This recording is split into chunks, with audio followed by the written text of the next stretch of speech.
St. Louis, gateway to the West, where all summer long the eyes and imagination of the sporting world have been focused on Mark McGwire's magical home run ride. Today, instead of rounding the bases, they're gearing up to circle the speedway in the Carquest Auto Parts 250. It's been 1 year since Elliott Sadler celebrated here in Victory Lane. Now he returns to defend his title. Standing in his way, two-time Grand National champion Randy LaJoie. Matt Kenseth trying to win his first championship, and they're all chasing points leader in legacy, Dale Earnhardt Jr. Today, the road to victory races through the gateway to the West.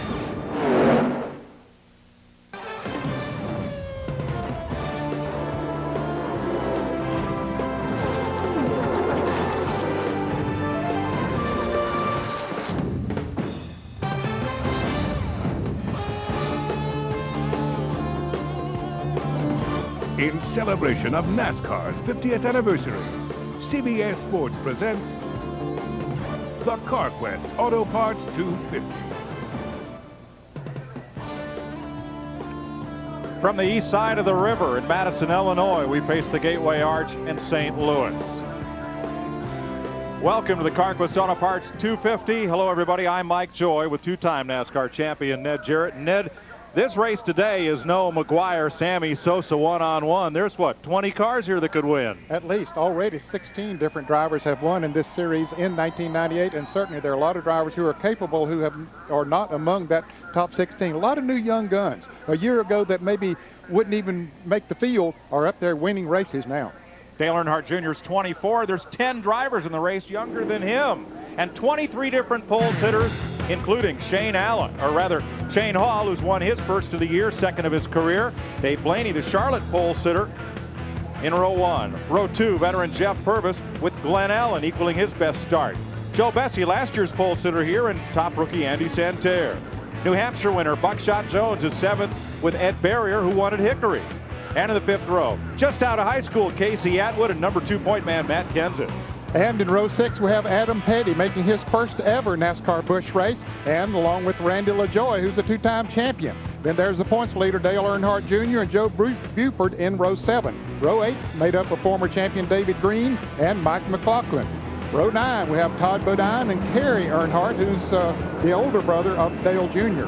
And in row 10, we have Kevin Grubb and Blaze Alexander. Hermie Sadler and Indy star Tony Stewart in the 11th row. Then it's Mark Green and Elton Sawyer in a Ford. Curtis Markham and Bobby Hillen, whose car is owned by 4 St. Louis Cardinal players. Mike Dillon and Tim Fedewa, a two-time winner this year. Jason Keller, runner-up here last year, and Phil Parson. Row 16 is made up of Lyndon Amick and other of the young guns, and Mark Probe. Row 17, Wayne Grubb and Nathan Butke. Row 18, Perry Tripp and Jimmy Johnson. Row 19 is Elliott Sadler, last year's winner, had to take a provisional this year, and Jeff Probe. And in row 20, Ashton Lewis Jr. and Johnny Chapman. Patty Moise in row 21, her husband Elton Sawyer also in the race today. And Scott Hansen, the ASA champ, makes his Busch Series debut, as does Eric Jones, the road racer. 5 cars failed to qualify, including Busch North regulars Eric Bodine and Joey McCarthy, Tracy Leslie, Joe Gibbs' son J.D., and Mel Whalen did not make the field. Ralph Shaheen. Here at Gateway, started 18th, finished 14th. He comes in here today with the points lead, a 97-point advantage. He told me just before the race was getting ready to roll off that he was going to take it cautious in the early stages due to the rain in the last 24 hours. He will, however, build his aggression over each lap till he finds the right edge to go racing. To Bill Stevens. Yep, the rain will definitely be a factor today, because yesterday after the last practice, the teams dialed in their race day setups. Then last night it rained, washed away a lot of rubber on the racetrack. That could change their setups as we go into the race today. Secondly, the wind. 20 to 25 mile-an-hour gusts coming right down the main straightaway into these drivers' windshields, which means the line that they want may not be the one that they can hold on to. Let's go back to Mike. Thanks, Bill. We're going to ride with Matt Kenseth, the Lycos.com Chevrolet, Robbie Reiser's car, starting 10th. And also will be with Mike McLaughlin in the Gould's Pump Chevrolet number 34. Defending race winner Elliott Sadler, the Phillips 66 Chevrolet, carries an onboard camera. And also the other Sadler, Hermie Sadler, in the Peebles DeWalt Chevrolet. And finally, Busch rookie, but ASA veteran Scott Hansen in the Gray Bar Bus Fuses Chevy. That car run by Kenny Wallace and Kenny Schrader entered out of Jimmy Spencer's shop.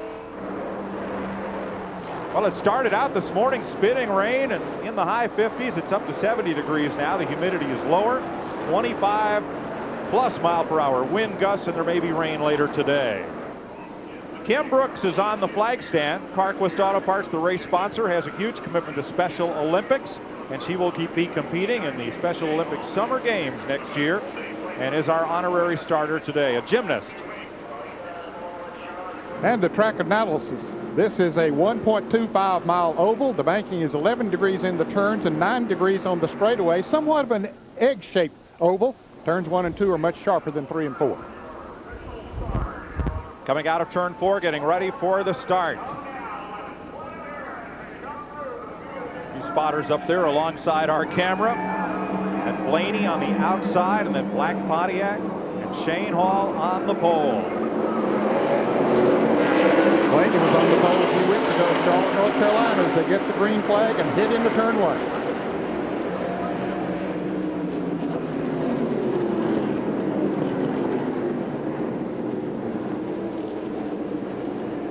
Very green racetrack after last night's rain, and rain interrupted qualifying midway through, and that changed the starting order quite a bit. Because the track cooled off after the rain, and those that qualified after that qualified on a much better track as they still battle for the lead coming off of turn 4, and it looks like Blaney might have it. They're single file from there on back through the first 10, and Dave Blaney. First time he's ever led a NASCAR Busch Series race. He drives for Bill Davis, who also owns Ward Burton's Winston Cup team. Takes the lead out into turn 1 ahead of Shane Hall. In today's race, 35 Chevrolets, 7 Fords, and 6 Pontiacs. The manufacturer's point breakdown there. Like I mentioned that Dave Blaney had won the pole at Charlotte a few weeks ago, but he never led a lap there. He did exactly what he did to Shane Hall. Someone else beat him to the line, and he never was able to lead a lap. Dave Blaney at Charlotte 2 weeks ago became the 22nd different pole sitter this year. That set a record. Stood since 1995. Shane Hall today, 23rd different pole sitter. There's Earnhardt Jr. in number 3. He and his brother going at it. That's Kerry Earnhardt in the 40, and here comes McLaughlin's 34.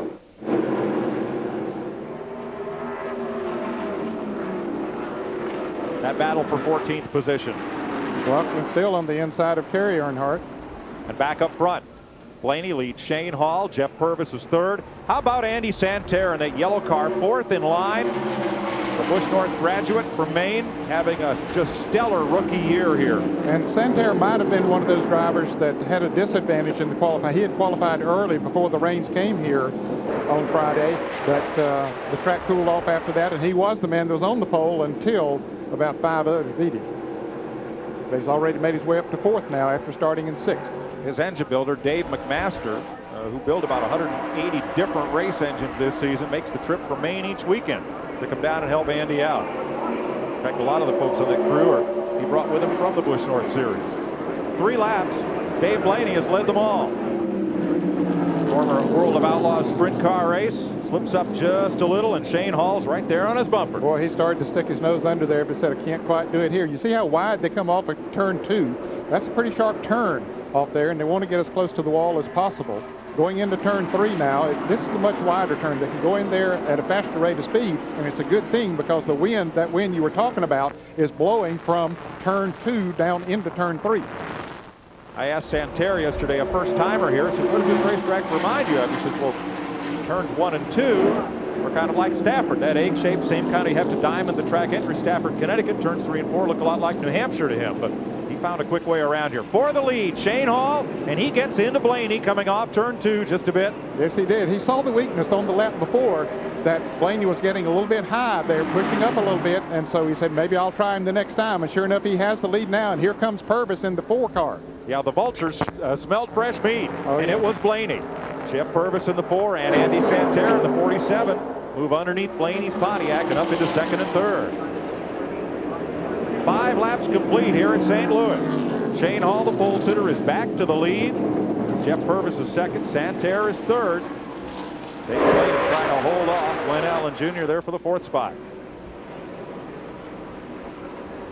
And way up the inside comes Buckshot Jones in the 0-0. He battles with Glenn Allen for 5th. 6 laps complete under green here at Gateway in St. Louis. In celebration of NASCAR's 50th anniversary, CBS Sports coverage of the Carquest Auto Parts 250 is sponsored by the 3,400 Carquest Auto Parts stores across North America. You'll find it at Carquest. Ford, the official truck of NASCAR, is built Ford tough. And by Budweiser, official beer of NASCAR. Hey, race fans, this Bud's for you.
Go right.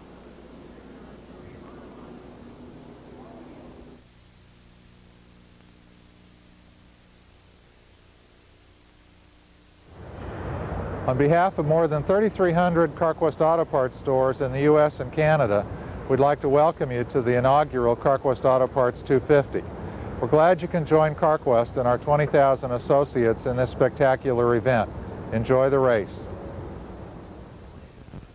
We're under caution for the first time today. Kerry Earnhardt with a right front tire down there on his number 40. Found the wall in turn number 2. Watch from the right side of your screen as he'll come into view here onto the billboards. There he might have had contact with another car coming in there, Mike, and gets up into the wall. Now, whether the tire was flat before he hit the wall or after he hit the wall, but it certainly was flat when he came into the pits. For more on Earnhardt, Bill Stevens is in his pit. Kerry Earnhardt told his crew that the number 20 car, Blaze Alexander, got into him, caused some contact to get into the wall. Right now, as you can see, they're checking out the suspension. They don't think there's serious structural damage there, some cosmetic damage, obviously, to the bodywork, but they're taking the tire off right now, and it's terribly flat spotted. I mean, it looks like it's an octagon right now. They'll get the fresh rubber on there. They think they can get him back out there, but how well that car will handle will obviously remain to be seen. So a tough break for the oldest of Dale Earnhardt's 3 kids who have been involved in racing. Kerry, Kelly, and Dale Jr. CBSSportsline.com gives you complete auto racing coverage, news and standings from the track, and chat with other NASCAR fans in the interactive forums at cbs.sportsline.com. There is Blaze Alexander's car, and Ned, he's certainly contacted something. He certainly has. He has a lot of damage to the front, and aerodynamics certainly plays a role here at this racetrack because they get up to probably 150 to 155 miles an hour on these straightaways. Alexander continues without making a pit stop under this caution. And the Doug Taylor Chevrolet for Kerry Earnhardt is getting pushed back to the garage. He's scheduled to drive this car, the full schedule, in 1999. Kerry Earnhardt. So a break for him coming into racing. Too bad here today, a bad break. Let's get an update on the outside pole sitter, Dave Blaney. Here's Ralph. Mike, he was a little tight in the center of the corner. He purposely set the car up that way before the start of the race today, figuring that as the race progresses, that car is going to loosen up a little bit, and then he'll be in great shape as this race moves on. Alexander now makes a pit stop with 1 lap to go under caution to clean up some of that nose damage. Ashton Lewis Jr., the road racer, has also made a stop here under this last lap of caution. First yellow of the day. Alexander connecting with Kerry Earnhardt, and Earnhardt brushing the wall in turn 2 has brought out this caution. Yeah, they might have waited a little bit late to make that pit stop. He was in middle of the pack, about 22nd position. I'm sure he didn't want to give up the track position. But after they surveyed the damage from just looking at it come down as the green flag comes out, he's going out of the pits, and he's in danger of going a lap down. There you see him coming out of the pits, and the field goes by, so he will go a lap down. If he had come in a lap earlier, he might have been able to stay on the lead lap. Jeff Purvis is your leader, driving for James Finch. And Ned, that'll be a 2-car team next year. It will be, with Randy LaJoie coming on board. Enter Santerre looking at Shane Hall's 2nd position. Santerre in 47, Blaney in the 93, Glenn Allen in the 99 are your top 5. And Buckshot Jones. Just before the caution, and when we were in break, is when Jeff Purvis took the lead, coming off turn 4 and going into turn 1. First time that he's led all year. Here comes Earnhardt. Moving up, and Joe Buford in the 50, the new Nashville Speedway champion, challenging Earnhardt. Let's get an update from the 20-car pit. Here's Bill. Yeah, Blaze Alexander made out a little bit better than Kerry Earnhardt in that exchange. They just had a little bent sheet metal under the radiator. They were able to straighten it out and get him back out there again. Kerry Earnhardt is back in the garage, broken right front brake rotor. It'll take him a little time before he can hit the racetrack again. And yellow fever again, Bill. That's Perry Tripp we're looking at. The open wheel ace. He lost a little bit of, well, looks like could be the front valence. Yes, that's what it appears to be. Out of Fredericktown, Missouri. Interesting, Ned, the 2 oldest drivers in this field are Scott Hansen at 43 and Perry Tripp at 42. They're the 2 oldest guys in the race.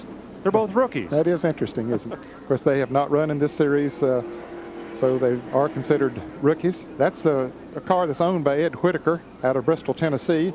For you fans who have followed this series over the years, Harry Gant had a lot of success in this car. Yeah, you look at the way that number 7 is shaped, and it's pretty evident the lineage of that car. We'll be right back.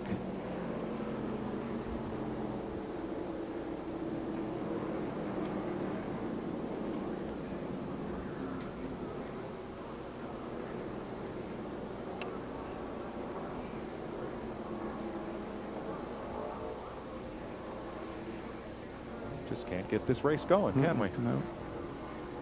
I thought at first we got singled out, and I thought we was going to be in good shape there for a while.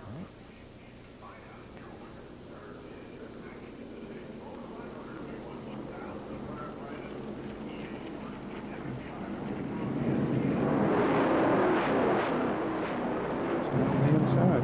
Yeah. Yeah, okay. Hey, Mike. Yeah, hey, Ralph. Just so you know, that was one of the key points in the drivers' meeting, to keep this thing green for 101 laps and go racing after that, as I'm sure you probably figured out already. Yeah, how about if I lead to the idea of the weather and have you update that? That'd be fine. Yeah. Yeah, I guess it was rear bumper cover instead of a front valence. Okay. But Yeah, must have been. Yeah. I'm not sure which car. Okay.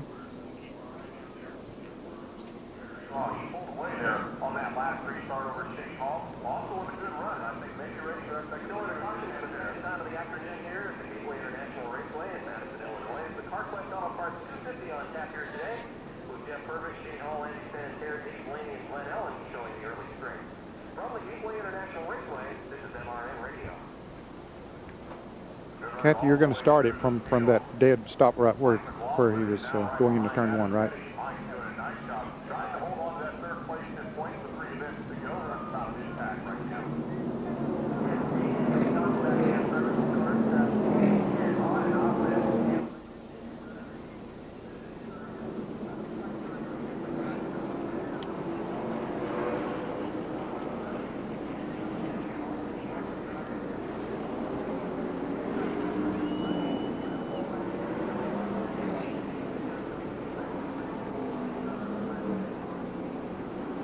Welcome back. We're just ending up the second caution here at Gateway International Raceway outside St. Louis. There is the reason, Perry Tripp.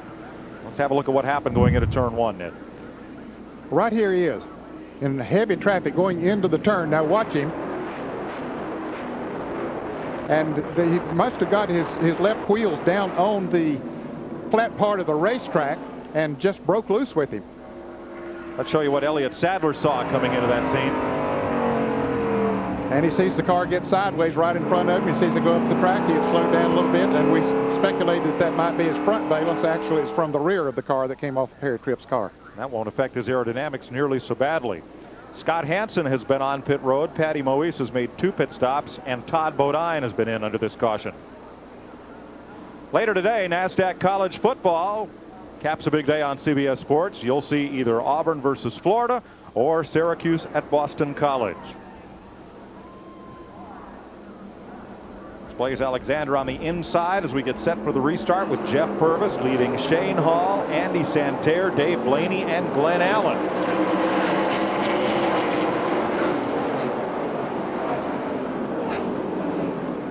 Alexander not able to get up to speed so he could have a chance at getting his lap back. And Perry Tripp did not lose a lap. He made several pit stops during the caution.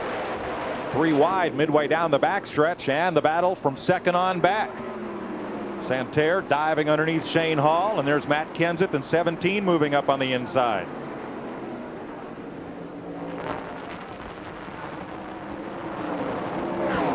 There's the battle for second. The yellow car is Andy Santerre. Shane Hall's car strong down the straightaway, but Santerre drives a little bit deeper into the corner. Ooh, and he gets a little bit loose, and I think that's what happened to Perry Tripp. He got his left wheels down on that cement, it looks like, down going into turn one, and that'll break a car loose. Now Santerre has to deal with Dave Blaney fighting back to the front on the outside. Alexander back in the pits as the battle rages on for second place. I'll make that for third place. Yeah, third now. Santerre just simply could not make that pass. He was going for second, and now he is back to fourth. He'll have to regroup and try him again. His 47 right in front of Glenn Allen in the double, and Buckshot Jones in the 00. Let's go to the pits of the series leading rookie. Here's Ralph. Mike, Andy Santerre actually helped build this car, and as Ned knows, Ned, anytime a driver can actually get in there and help bend the metal himself, he really has that much more knowledge of the chassis and its design. It's that much easier for him to relate back to his crew chief exactly what that car is doing. It just helps that much more in chassis setup. One reason why he's running so well here today. No question about it. It gives you a lot more confidence in the car, and of course he had a lot of confidence going into this race too, because everybody thought he would win the pole. But as we said earlier, the rains perhaps kept him from doing that. Not taking anything away from Dave Blaney and the guys who beat him, but Santerre was fast in every practice session and was on top before the rains came. Here's Tony Stewart in the 44, Ned, and he's climbing up the back of 22, 18-year-old Adam Petty. How many Petties have you brought into this sport? A lot of them. Of course, he's a 4th generation driver. He started with Lee, and then Richard, then Kyle, and of course Adam is Kyle's son. 36 David Green moving up around the outside of 43 Kevin Grubb. And they trade a little sheet metal right there, and around goes Fedowa. 2-time winner this year on the series is Tim Fedowa in the car number 33. You can see the damage to the back end of his Chevrolet. He keeps going, and no caution yet. I think he was a victim, Ned, when those two cars banged sheet metal. He might have checked up, and somebody got into the back of him, and that somebody may have been Jason Keller, whose car is limping down the backstretch toward the garage. We're going to stay under green. NASCAR is really hesitant to put out that caution flag with a big rainstorm centered southwest of St. Louis. They want to try to get this race in its entirety before the rains come.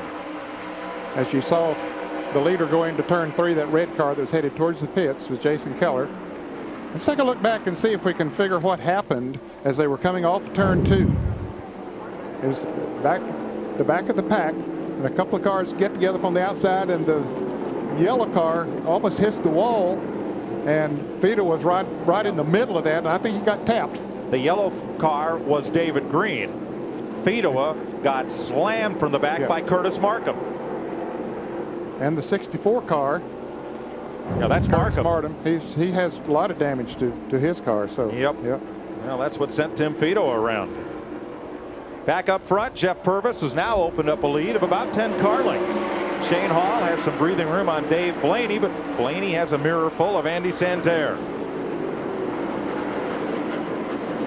Here we'll show you the interval. There it is from Purvis back to Hall. And it's not that far from Hall back to Blaney.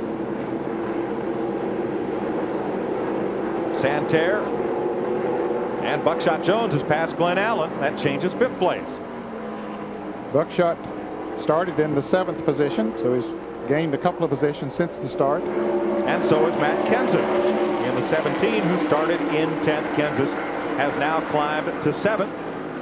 CBS Sports coverage of the 1998 Carquest Auto Parts 250 will continue after this message and a word from your local station.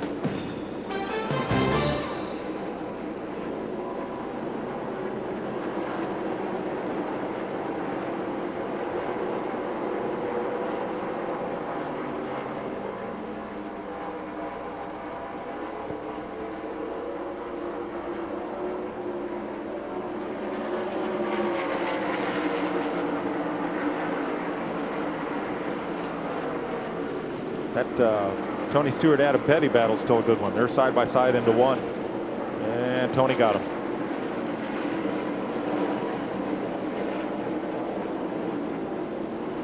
'64 to the garage.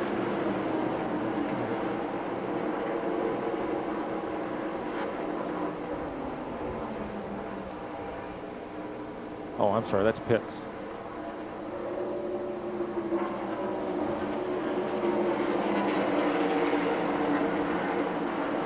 Okay.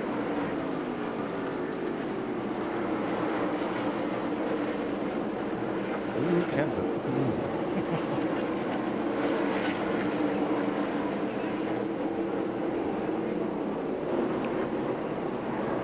Kathy, this will get good with 17 and 3. They'll be nose to tail when we come back, both trying to move up.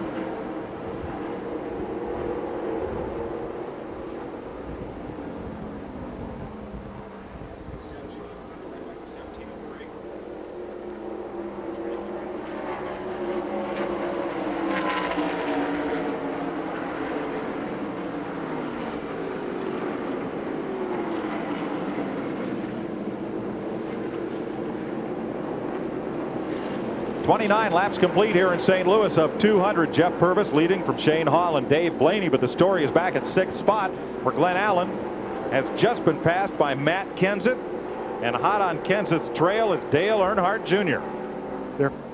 The points leaders, Dale Earnhardt Jr. is the points leader. Matt Kenseth in the black number 17 is second in points as we look out the windshield of Kenseth's car. He's trying to make his way up towards the front, so both of those drivers being careful and cautious to a degree, Mike, but they're pretty aggressive too in trying to come to the front. Kenseth right behind Buckshot Jones, the 5th place car.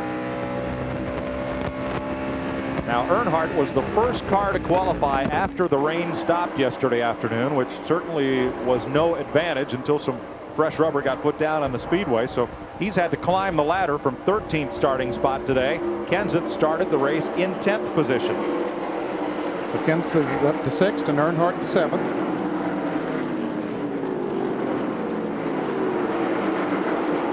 For more on the point leaders, here's Ralph. Well, to start off with, we spoke with crew chief Tony Eury for Dale Earnhardt Jr. He says their car is just fine. They're cruising right along right now. Same thing from Robbie Reiser, crew chief of Matt Kenseth. Mike, both drivers said they would casually start pushing a little bit harder with each lap till they find the edge of the racetrack and the adhesion with their tires. But Ned Jarrett is a fellow who's raced for a few championships. You know, they don't have to, one thing they don't have to do is race each other at this stage. No, No, they need to race the racetrack right now. Of course, they're racing other cars out there too, but they don't need to get in the shoving match, that's for sure. And they won't. They're young and aggressive, but still they're smart. They've learned a lot in this 1 year. When I said at the top of the show, some drivers have struggled to make the field. There's a couple of guys that, you know, they were among them a year ago, and here they are, the points leaders now and the biggest winners so far on the circuit. Earnhardt has 6 wins. Kenseth has 3, and just they're having a great year. Kenseth is 26 years old. Earnhardt Jr. is 24. Yesterday, in an interview with Adam Petty, Adam called Earnhardt old at 24. I guess when you're 18, everybody else is old. I guess. Matt Kenseth, Lycos.com Chevy of Robbie Reiser. Don't think he's hooked up to the internet just right this second. And he has a look under Buckshot Jones, headed for turn 3. Buckshot shot up there the first few laps, but he's sort of stabilized now, and his car might be going away a little bit. And we're to the point now, we're 33 laps into this race, coming down for the 34th lap. And if the car is not handling just right, it begins to show. The tires will begin to heat up, and they begin to slide around a little bit. Here comes Earnhardt down to the inside, and he easily takes the 6th place away from Matt Kenseth. Kenseth didn't fight it. Once he got that running. Yep, that's what he did. Let him go, and maybe he needs an adjustment on it. So I'll just ride along here until we'll make that first pit stop and get an adjustment. Then we'll race with him near the end. They're running 6th and 7th in this race, 1-2 in the championship. Earnhardt with a 97-point lead on Matt Kenseth. Mike McLaughlin, 253 points out of first, still somewhat in contention for this championship. Now, just ahead of them is Buckshot Jones in the 00. Ralph is in his pit. Mike, Ricky Pearson, of course, the crew chief for Buckshot Jones, says that Buckshot is a little tight coming off the corner in that 00. So they're just riding it out right now, hoping the car will come around as the track does. Andy Santerre in 47. 93 is Dave Blaney out in front of them. Second place Shane Hall in 85. Jeff Purvis in the 4 is your leader. Has been since this last caution period. In the garage, Curtis Markham and Jason Keller has made another pit stop, this one under green. And Jason is already 6 laps down. There's Keller right behind race leader Jeff Purvis. Purvis out of Clarksville, Tennessee, in danger of becoming one of the old men of this series. He's 39. Boy, he established himself as one of the greatest dirt track racers in stock cars of all time. He was a terror on the dirt tracks throughout the Southeast, and then he began racing in ARCA and other series that were running on asphalt, and has adapted well. Somewhat of a protege of our friend Neil Bonnet. Purvis really adapted well to pavement and to the big tracks. Done a little road racing too. Ran in the 24 Hours of Daytona as well. Well, looking at the flags right outside our booth, they are straight out at almost 30 miles an hour. Bill Stevens, what effect is that having? Well, Mike, we mentioned at the top of the telecast it could be a factor, and a couple of the crews are hearing from their drivers telling them that out of turn 4, the cars are pushing, and they can actually feel the wind fighting on the race cars. They're not going as quickly in that part of the racetrack as they would like to. Well, that's where they would hit that headwind when they come off of turn 4, and it is a strong headwind, and that's exactly what it'll do, is make the car push coming off of that turn. And here's Adam Petty in the car number 22, that multicolored car, trying to pass the car number 50. That's Joe Buford out of Nashville, Tennessee, the new champion of the Speedway up there. Good run for Buford here in qualifying. Put that car 14th in the field for Joe Washington and Julius Irving. Petty just took over or is trying to take over the 15th position, I should say. Now I believe he has a run. He might get him this time. Yep, right fast. Just slid it right over there. Yeah. 4th generation NASCAR star. No other family and no other sport can make that claim. That's Adam Petty. We'll be right back.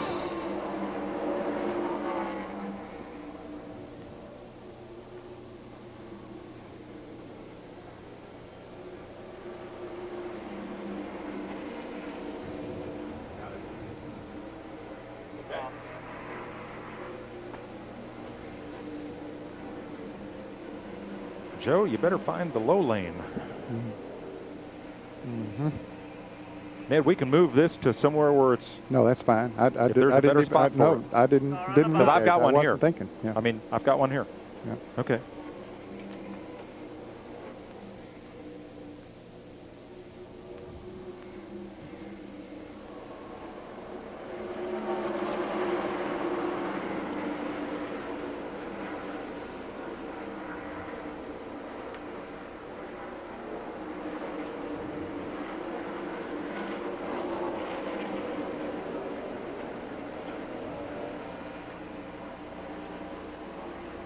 Ooh, that Adam Petty crowd, that's getting big up there. Yep. Well, bye, Adam.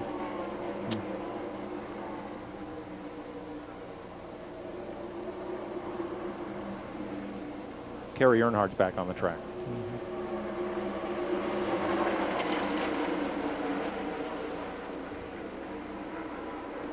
Yep. Okay. Ooh, Adam looked a little loose there.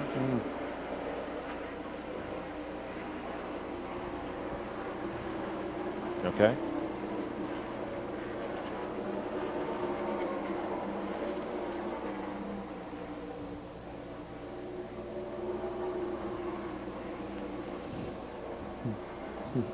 You'll like them.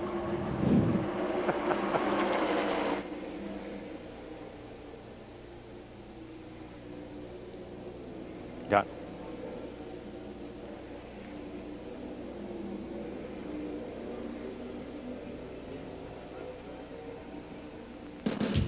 Immediately following our race, it's NASDAQ college football. In an SEC clash, Auburn takes on Florida.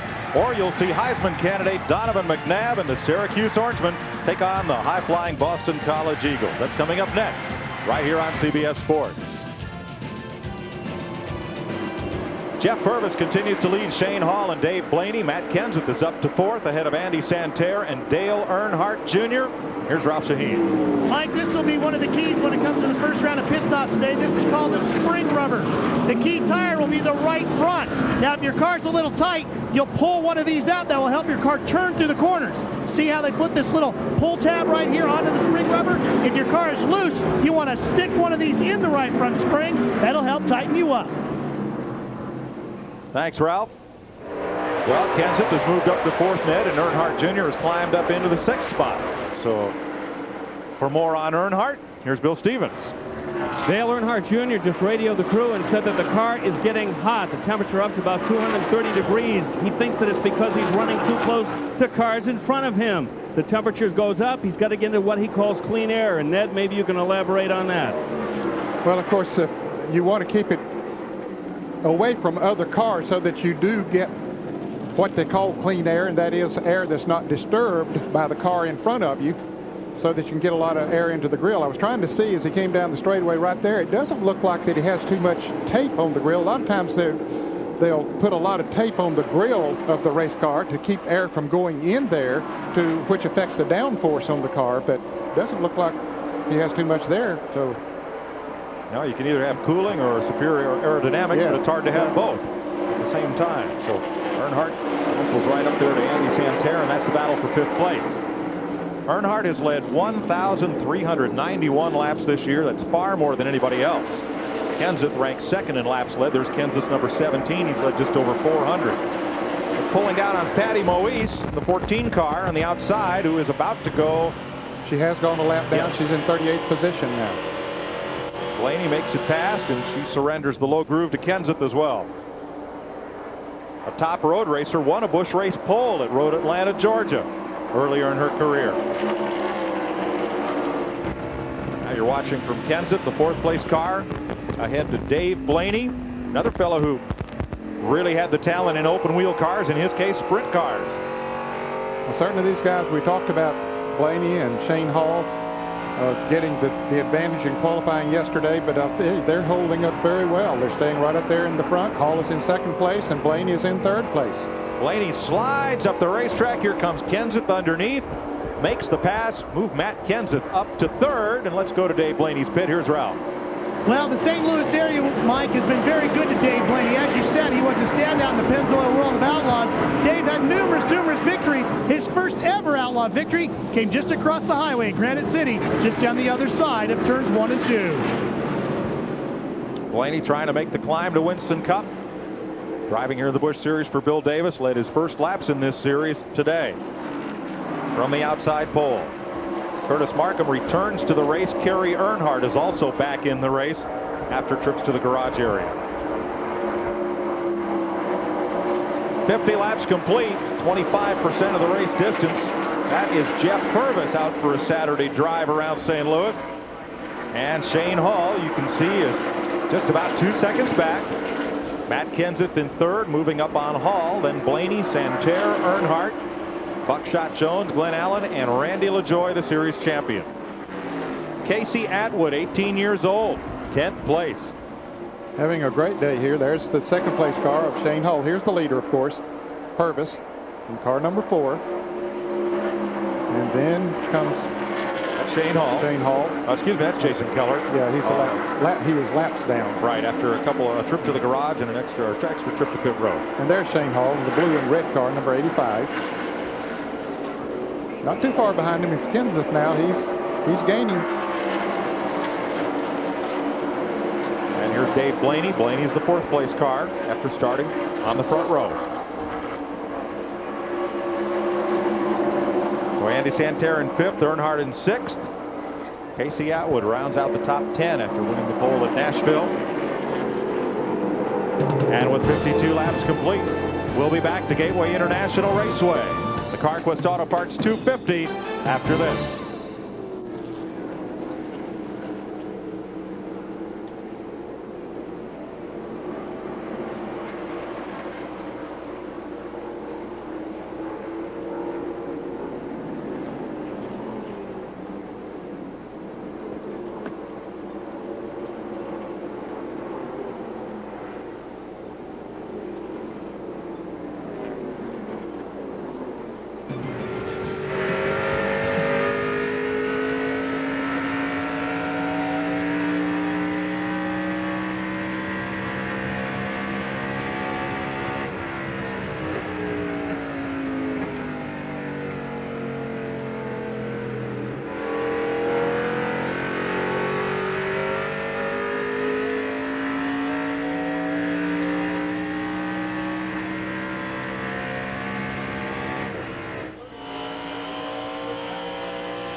Of course, it goes away. Yep.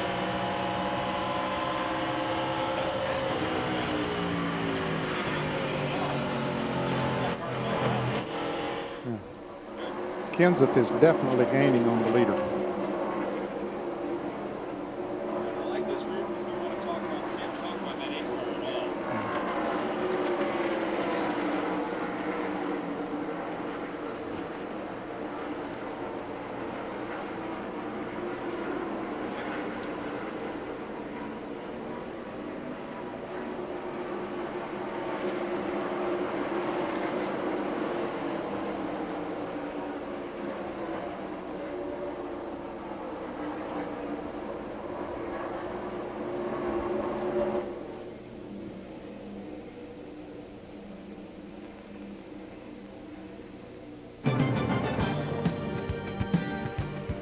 Tomorrow, the NFL on CBS continues with regional action. Many of you will see Mark Brunell lead undefeated Jacksonville against the Bills. Also, Baltimore versus Pittsburgh, Cincinnati at Tennessee among the early games tomorrow here on CBS Sports. Indianapolis versus the 49ers later tomorrow. Jeff Purvis is your leader. Shane Hall has cut his advantage to 0.8 of a second, and Matt Kenseth is on the right side of your screen, closing fast. Yes, he's closing on both of those, Mike. He is right now on the back bumper of Shane Hall as they head into turn 1. You can see him. He's in the black car. Shane Hall in the red and blue car as they go into turn 1.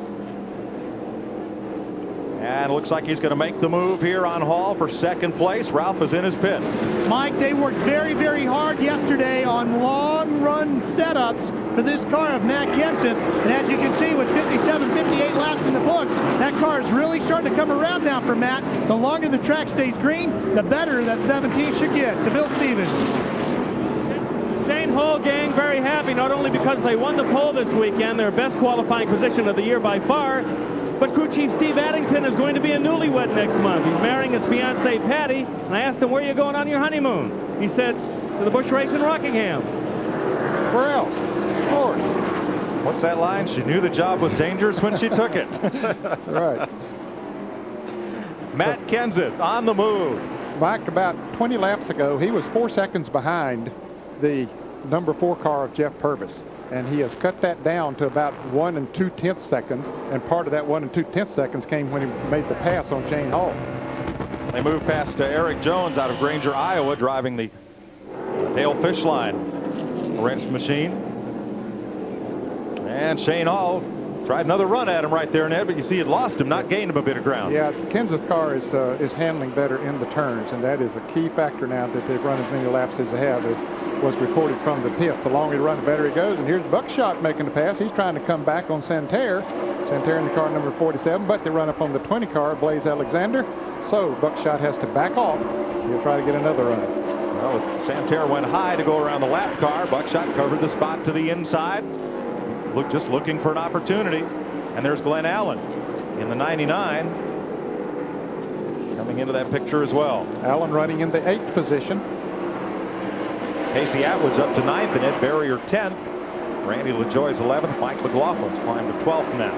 And Joe Bessie is 13th and Tony Stewart 14th, and Todd Bodine is 15th. Todd Bodine made a pit stop during one of the cautions. He was all the way back at the back of the pack, and he now has charged back up to the 15th position.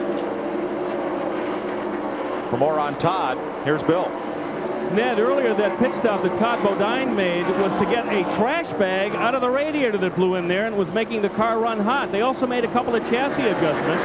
Donnie Richardson, the crew chief, told me they wanted to start making the adjustments then so that when they come in for their regular pit stop, they can just do regular maintenance and not get bogged down with having to change the race car around. 10th place battle here. That's Randy LaJoie, the series champion on the inside, and Ed Barrier showing some steam in the outside groove, Ned. Yes, he is. He's running pretty well, but LaJoie drives a little deeper into the turn now. Here comes Barrier back up on the outside.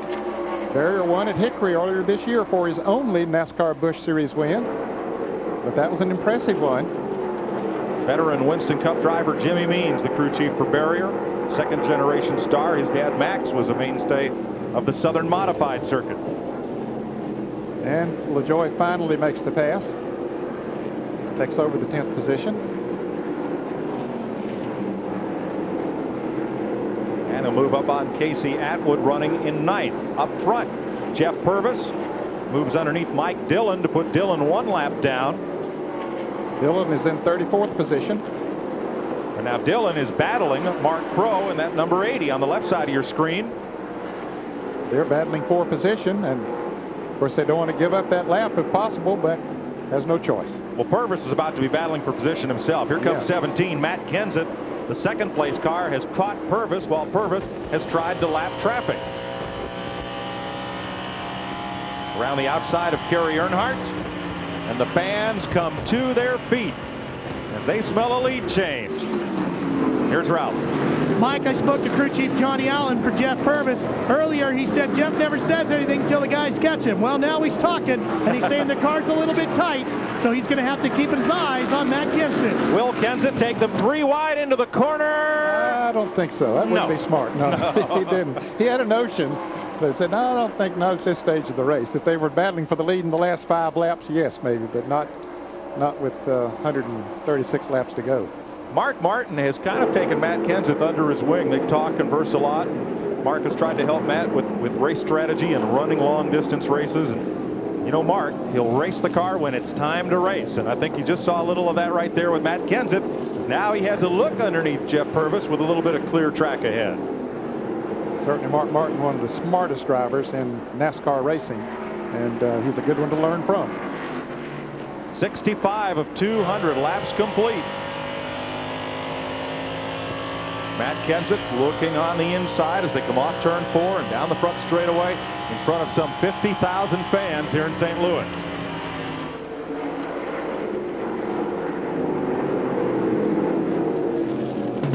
Jeff Purvis ahead of Matt Kenseth, Shane Hall, Dave Blaney, and Dale Earnhardt Jr.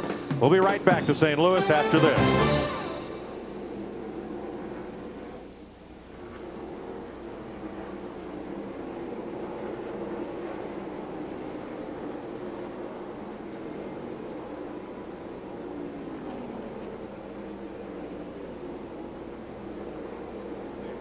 Yep. Sports Race Summary is sponsored by Wrangler, the Western Original. Fine. Okay. Good. Good, Steve. Yep. Good. Oh, they always lead change in commercial.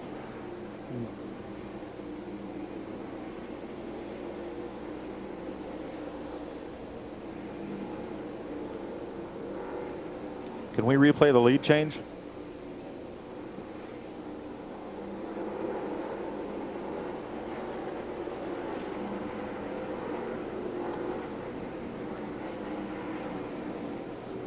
Yes.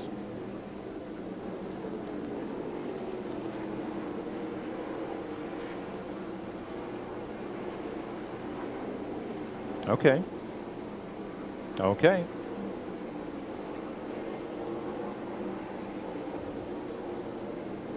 Do I need to say Wrangler? Okay. Okay. Fine.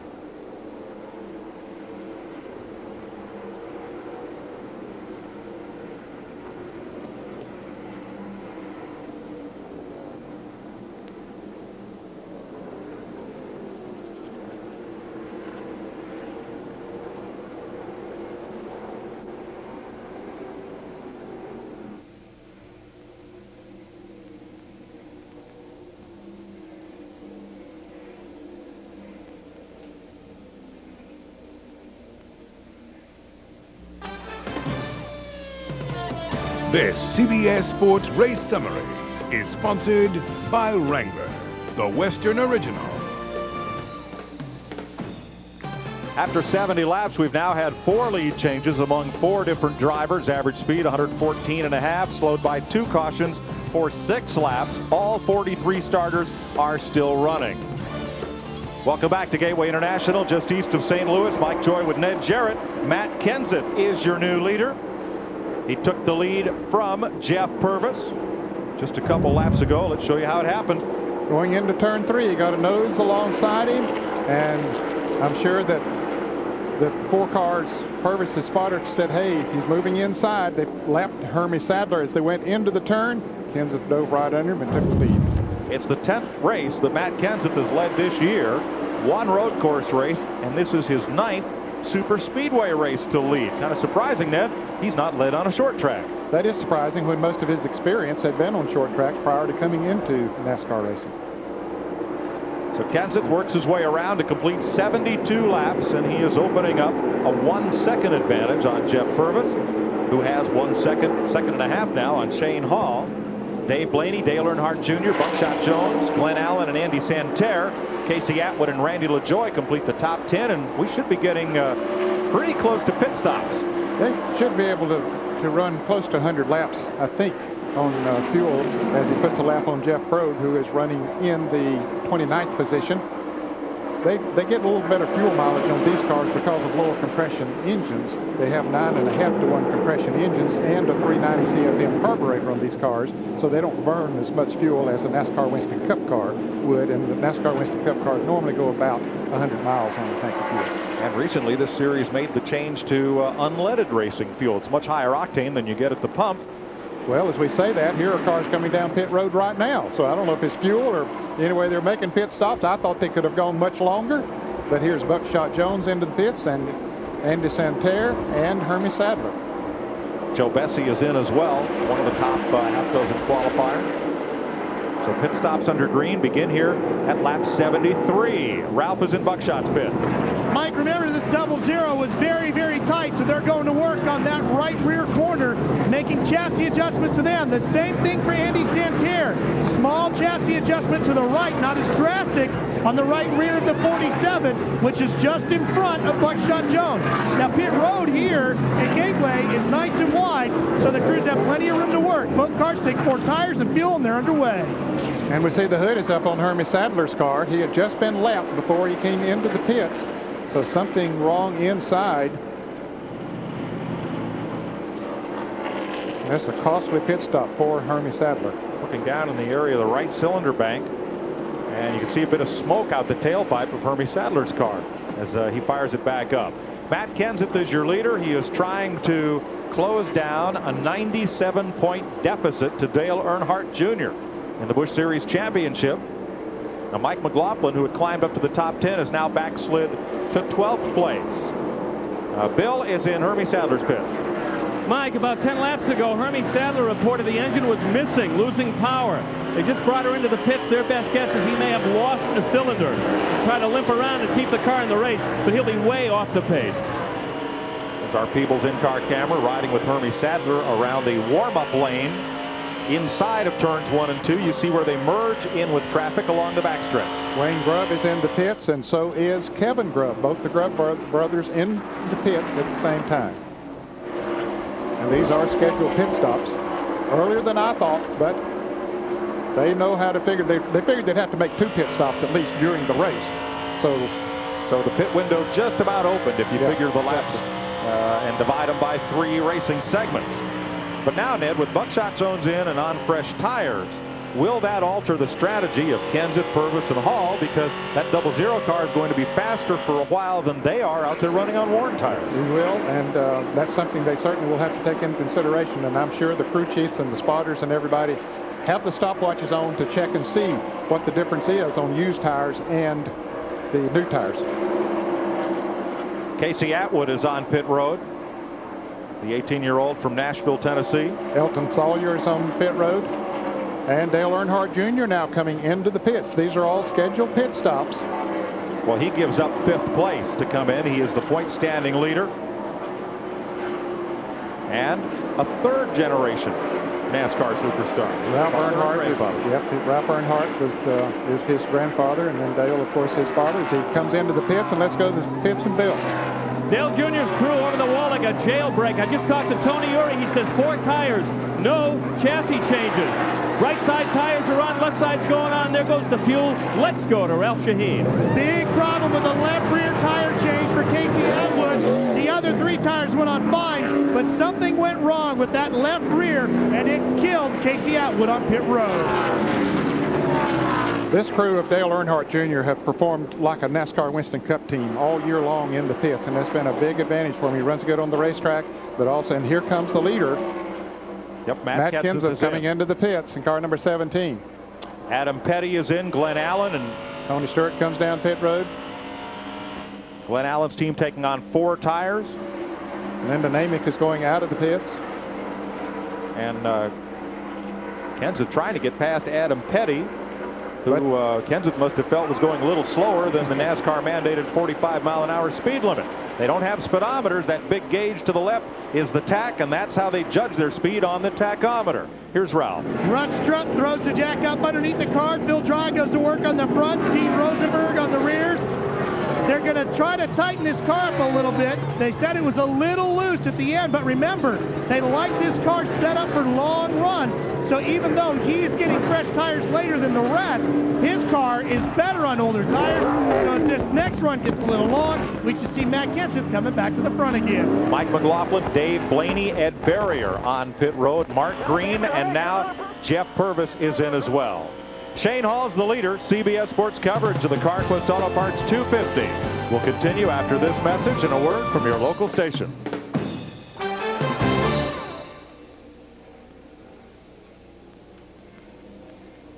LaJoie coming in.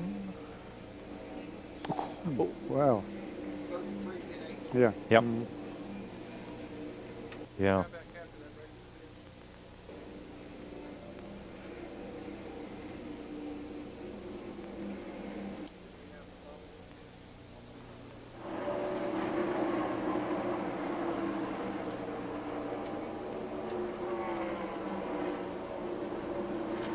Yeah, hey Steve.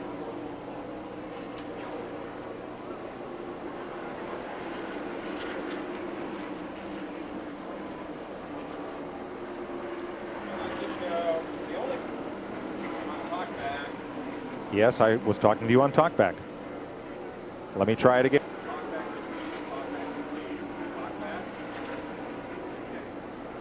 I've been talking on talkback and nobody responds. Oh.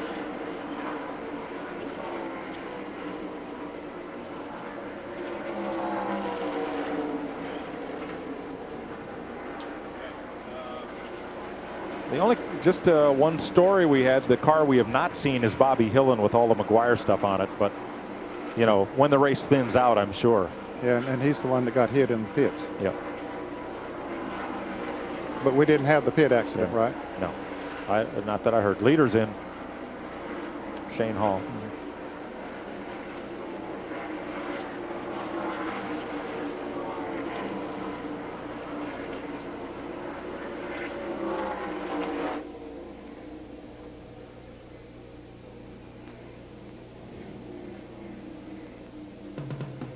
In celebration of NASCAR's 50th anniversary, CBS Sports coverage of the Carquest Auto Parts 250 is sponsored by the 3,400 Carquest Auto Parts stores across North America. You'll find it at Carquest. Edge Pro Gel. Lose the foam. Save your skin. And by Mobil 1 Synthetic Motor Oil. Nothing outperforms Mobil 1. Phil Parsons pits. He assumed the lead when Shane Hall came onto pit road. You see most of the drivers here were in these positions a lap ago, and pit stops shuffles the order. So with Parsons in, the new leader of this race is number 59, Jimmy Johnson, rookie from El Cajon, California, 23 years old, in the Tad Geschickter and Steve Plattenberger car. Well, it's got to be a thrill for him to be running out front in the big NASCAR race. There's a look at our new leader out the back of Mike McLaughlin. He is the ASA Rookie of the Year. Johnson. The Geschickter's had a lot of luck with rookie drivers. Jeff Fuller won Rookie of the Year and won a race for him in this car several seasons ago. Elliott Sadler also has not made a pit stop under green. The defending winner of this race is the second place car. And there were a few cars that made pit stops during one of those cautions, so they might be able to go a few more laps. I'm not sure about Sadler if he did or not, but Johnson did. Johnson pitted back at lap 15. You're watching out the back of Mike McLaughlin's car. He has made his pit stop, finds himself on the lead lap, but barely in 16th place. Bill Stevens. Mike McLaughlin, the winner in Charlotte a couple of weeks ago, obviously happy with his race day setup. They haven't made a move toward the front, but in that last pit stop, 4 tires, gas, and no chassis changes. A few teams, that was the story. Dale Earnhardt Jr. took some tape off the nose. They think that might help to bring the temperature of the motor down. I think that was our fast food wrapper down in the passenger footwell cam there of Mike McLaughlin. There's a look out the front off the roof cam of the Gould's Pump Chevy from Team 34. He's trying to stay on the lead lap ahead of that 59 car. Here's a lead change coming. Perhaps no. Sadler closing on race leader Johnson. Sadler pitted at lap 10 under caution. Johnson came in at lap 15. And this may be their moment in the sun, because those faster cars like Kenseth, Earnhardt, and Buckshot Jones are all on fresh tires, and they're going to gun these fellas down. Yeah, and when they make their pit stop, they're going to be a lap down also. So. Now, Shane Hall was leading the race when he pitted. He's come back on track in 8th place. Here's Ralph. Mike, there's a little bit of question as to whether or not they got all the fuel into the pole sitter's car. Shane Hall, they will take the gas cans back and weigh them, fill them up, do the math, and find out if they did get all the fuel in. That could affect how long they can run this next set. Well, if it's a long green flag run, that could be a disadvantage. Boy, what a difference a year makes, Ned. Last year, this race was run in near 100-degree heat, and I think, did you have more caution laps than you did green? We had a lot of caution laps here a year ago. It was run, as you say, in July, and the temperature was very high. The asphalt was relatively new, and as a result, it wouldn't stand the heat with these heavy cars on it, and there were a lot of crashes, and as a result of the track conditions. But they've come back in, repaved this racetrack now, and as you can see, it's standing up very well. Last year, 81 laps of this race run under caution. Last month here, we had a great NASCAR Craftsman truck race with Rick Corelli holding off Ron Hornaday and Jay Sauter. So a very competitive racetrack, as these Busch Grand National drivers are proving today. Jimmy Johnson ASA Rookie of the Year and Busch Series Rookie. Another of these young guns. One of the 10 drivers in the field that is younger than old man Earnhardt. We're talking about Dale Jr. Adam Petty called him an old man. Earnhardt Jr. is 24. Well, I guess when you're at that age and somebody's 5 or 6 years older than you are, I guess they are old. As time goes by, that changes. 5 or 6 years becomes pretty small. Oldest driver in the field, Scott Hansen. He is a graying 43. Wasn't long ago, Winston Cup drivers were just barely hitting their stride at that age. And Scott Hansen is running in 10th place. He's on the lead lap right now. Having a good outing for Kenny Schrader and Kenny Wallace in his first Busch Series start. There's race leader Matt Kenseth. Lapping continues. Moves underneath Wayne Grubb. Kenseth up to 3rd now after his pit stop. And he is the first car in order of those that have already made their pit stop. Let's get an update on Scott Hansen from Ralph. Mike, Ken Schrader owns the car. Kenny Wallace supplied the sponsor for Hansen here this weekend. So naturally, both drivers wanted to know how their driver was doing at Gateway. They sent him up to St. Louis with a cell phone. They rang it crazy for him on Thursday, making over 7 phone calls to him before practice even started. I asked Scott, what'd you do with the phone on Friday? He said, I shut it off. He's doing just fine. It's a very convoluted ownership scheme of that car because it was entered by Jimmy Spencer and uses Jimmy's Busch Grand National number 12. Spencer Motor Ventures is listed as the entry, and that's why Scott is in the field. He also got caught up in the rain sequence yesterday. Wasn't fast enough to make the first 36 spots, and because it was Spencer's entry, the team was eligible for a provisional spot. Jimmy Spencer's car number 12 has run a lot of races this year and is high enough in the car owner point standings where they were eligible for a provisional. You're watching from Matt Kenseth, the 3rd place car. And you're seeing a few lap machines behind him. Not yet Dale Earnhardt Jr., but he'll be there before long. There are 17 cars being shown on the lead lap, but when those front 2 cars, Johnson and Elliott Sadler, make pit stops, then that's going to put a few, they can make pit stop now, maybe under caution. Let's see. Elton Sawyer all by himself spins, and caution is out. What a break for Elliott Sadler and Jimmy Johnson. Bad break for some of those who was talking about that were a lap down and waiting for the leaders to make a pit stop. Now, Johnson was on pit road, Ned, and he may have been overlapped. We'll have to check as they come back out. No, he stays on the lead lap. And here's Sawyer. He's going to make it back around to the caution flag, and he will stay on the lead lap as well. Didn't appear, Ned, as if anybody touched Elton Sawyer. Let's have a better look here in replay. Okay, there he is, the number 38 car coming up on the outside of Joe Bessie, coming into the turn, and they did make a little bit of contact there. I don't know if Sawyer came down a little bit or Bessie went up a little bit. Nevertheless, they made contact, and around he goes, spins into the wall. Not too hard. I don't think he did a lot of damage to the car, but he was already a lap down. Now, Bessie was 2 laps down, not quite up to speed, but in watching the replay, you could see Bessie's car slide up a little bit in the corner, and he and Elton Sawyer make contact. Tough break for the Aiken-Sutton team. Elton Sawyer in high hopes of being the highest finishing Ford here today. 96 laps complete. We'll be right back.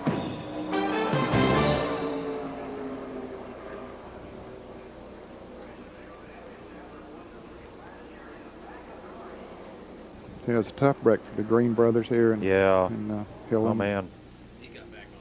Kevin did? Kevin did. Yeah. Elton has, well, he may have brakes. They're going to the garage.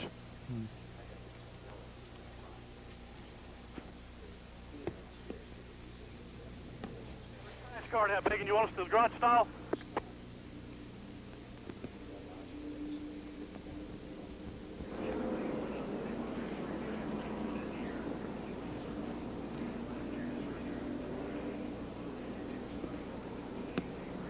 Buckshot's in. That's kind of surprising. Yes, Steve.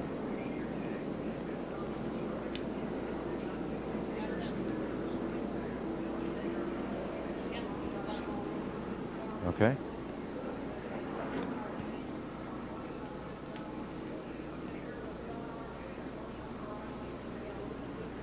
You know, Mark and Davey Green both being shown on the lead lap, but they were right in front of the leader. Yeah. Oh, okay. So Yes, Kathy. They were almost a lap down.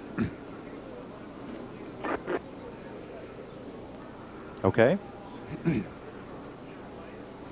Very good. Well, it cost Scott Hansen, I guess. Oh, no, here he comes. He'll also... No, he'll... Yeah, he could still be on the lead lap. Yep, he is. He is. Got it? I think that was a break for him because he was going to have to pit too, I think. Yeah. Hansen. Yeah. I know, I'm just asking the guys in front of me who's on the tail end to see who's going to be on the outsider. It's no big deal. Guys, Elton Sawyer has climbed out.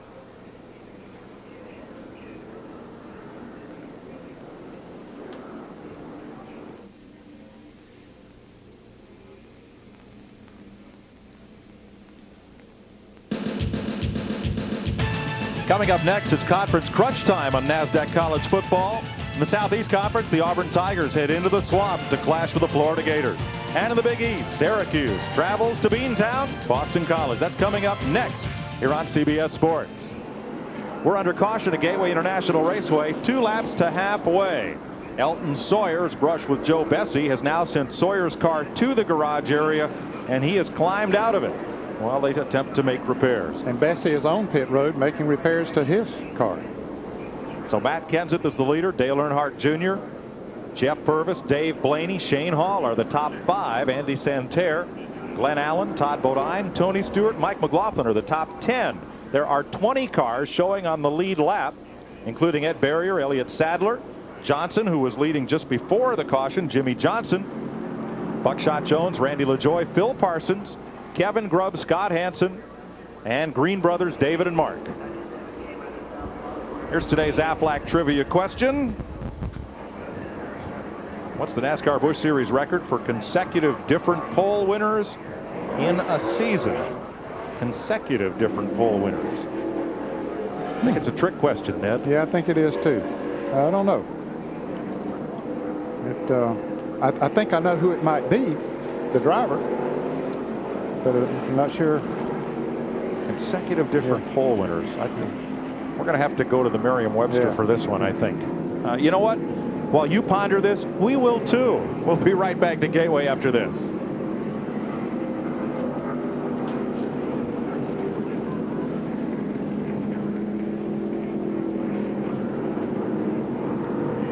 Well, if Greg Fielding doesn't know, nobody knows. Yeah, I totally missed the point there. Me. Because what? Okay. Then could you show me Adam Petty so I could pay off something that it took Greg a long time to write here?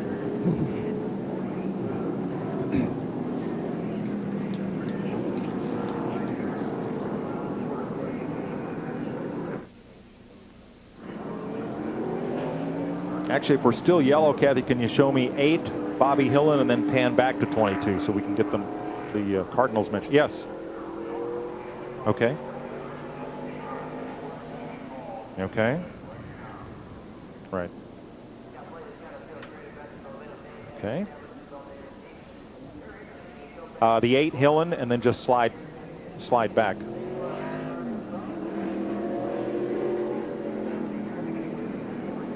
This one to go.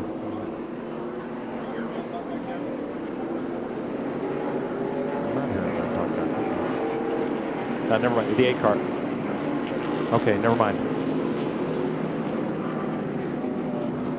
Yeah, they're more than a lap down, so never mind. It's okay. No, we're going to be racing. What? Yeah.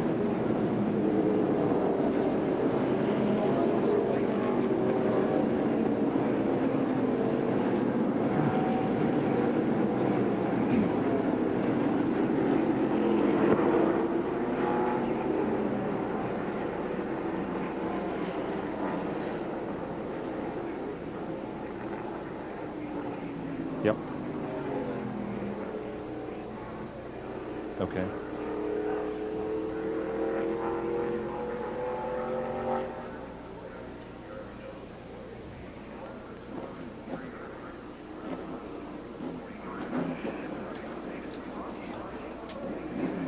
Welcome back to St. Louis. Matt Kenseth leads Dale Earnhardt Jr. The 2-point leaders have come to the top of the field. What's the record for consecutive different pole winners in a season? It's this season. We've had 23 different pole winners, 17 races since we've had a repeat pole winner. That takes us back to mid-May. Boy, I sure missed the meaning of that question. I thought it meant the driver who had won the most consecutive poles. I was going to say Jeff Gordon a number of years ago, but I missed the question. No wonder I couldn't get the answer. Oh, right answer, Ned. I'm not sure it was the right question. Matt Kenseth takes off, and he overlaps Mark Green, who was on the tail end of the lead lap, just in front of Kenseth when they dropped the green flag for the restart. So now there are 18 cars on the lead lap. Elton Sawyer's car is in the garage. Bill Stevens is with Elton. And he is disappointed. Elton, what happened out there? I'm not real sure. Trying to hold Matt out there from going a lap down. And, went off into 3 and we're going around the car. And I don't know if I didn't give him enough room or he didn't give me enough room, but it's like we got the worst end of it. Think you can get back out there? Think you can get back out there? Oh, we'll get back out, you know, just wasn't going to be what we were looking for. Big disappointment. The only driver in the top 5 in points that hasn't won a race this year. 4th in points coming into this race. He had 62 on Randy LaJoie in 5th and will likely drop a spot at the end of the day. There's Shane Hall moving up the inside, jumps in behind the blue and yellow car of Casey Atwood. Hall, the pole sitter, after pit stops, trying to climb back to the front. Atwood is running in 22nd position. He is a lap down. Ned, he was one of those drivers who got caught out. Look up front for the lead. Here comes Earnhardt as they dive under Bobby Hillen's lapped car. And that of Mike Dillon. Boy, they got 3 wide there for a second. Dillon had been in the pits for a couple of laps and came back out in front of the leaders. Now it's gone another lap down. Ned, let's go to the pits and route. Right now, Matt Kenseth's car is a little bit tight, Mike, so they're going to make an air pressure adjustment probably on the right rear on the next stop. They'll probably go up with the air pressure, which will loosen the car up a little bit because he's a little tight right now. That's Kenseth in front of Earnhardt Jr. by 0.2 of a second, which marks out at about 1 car length. The car right behind the 2 of them is Bobby Hillen. And a salute to these St. Louis fans. You see the big baseball on the hood of Hillen's car. It says Mac Attack. I wonder who that could be. Yeah. One of the most popular athletes in all the world, Mark McGuire. He and Gary Gaetti, Andy Bettis, Danny Schaefer, Hal Morris are 5 of the 6 owners, Major League Baseball players that own this car. Car in the wall, turn 2. Hard crash, and that's number 50, Joe Buford, the driver out of Nashville, Tennessee, who took down the track title there this year. Very aggressive, charging young driver. And he's going to put some fluid down as the caution flag waves. Yes, he is. You can see there's damage to the left rear. Looks like the left front tire is flat. So it'll be a cleanup situation here as he puts more debris on the racetrack.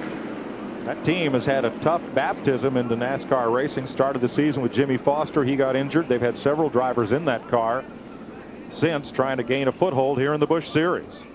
4th caution of the day. Let's have a look at it from our unmanned camera.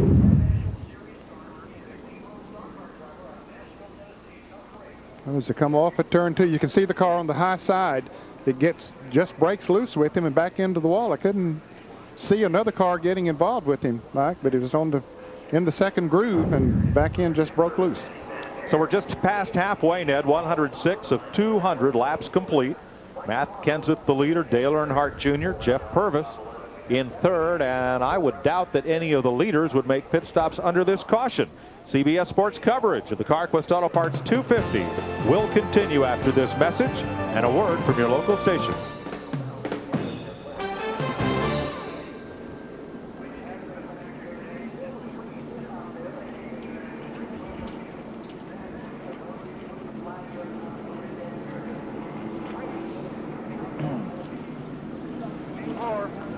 A little loose then, so we'll just have to wait. I think when everything gets up to temperature, it'll probably run all right, you know. Probably just stick with the, I mean, if another caution comes out, probably just stick with them 4 more tires and keep everything the same, right? Ooh.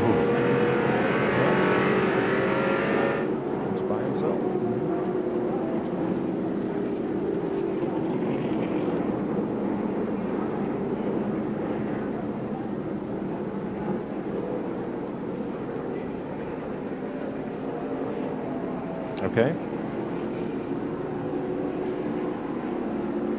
Well, looks like he got hit in corners 10, 2, and 4.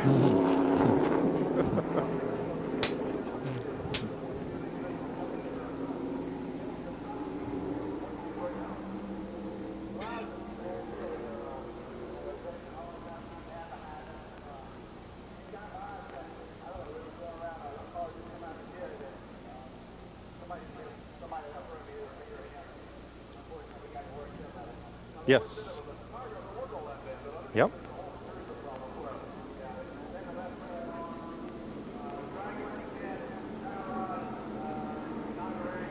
Okay. Are we going to see that replay again from the in-car? Okay, good.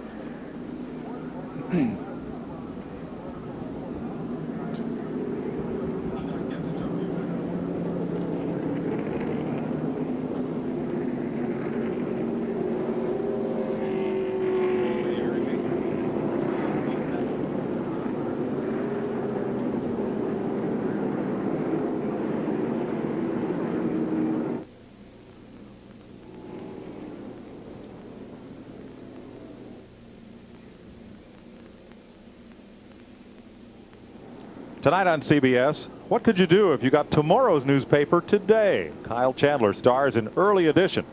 Then Sammo Hung, the man Time magazine calls America's least likely but most refreshing network star, breaks out in martial law. And Chuck Norris is Walker, Texas Ranger, tonight here on CBS. Joe Buford has taken the Joe Washington Julius Erving number 50 to the garage area, where repairs continue. Now watch for Mike McLaughlin's car. Just ahead of Mike on the right is Buford. And you see he's up in the second groove, and all of a sudden the back end just goes around on him. And I don't know if he got a little bit high on the track or if he had a tire going down or what happened, but it just got loose. And here's from Hermie Sadler's car as he looks out ahead. And let's join Bill Stevens. Well, Mike and Ned, the exact words from Joe Buford to crew chief Darrell Bryant after that incident was, the lead lap cars pushed me high. But he didn't mean physically. He just meant the position of the cars on the racetrack. Also, problem perhaps with car number 85, the former leader Shane Hall. He's telling his crew chief Steve Addington that the car feels like it's going to run out of gas. They may have a fuel delivery problem at this point. Joe Buford has climbed out of car number 50, Ned. Thank goodness for that. He hit the wall pretty hard, but he did drive it back around to the garage area. And Curtis Markham has also taken Dennis Shoemaker's number 64 back into the garage area and apparently out for the day. We're under caution here in St. Louis. We'll be right back.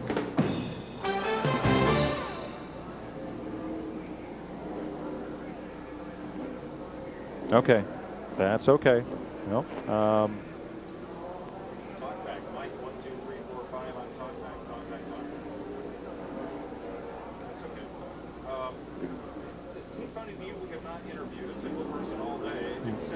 Elton. Thank you.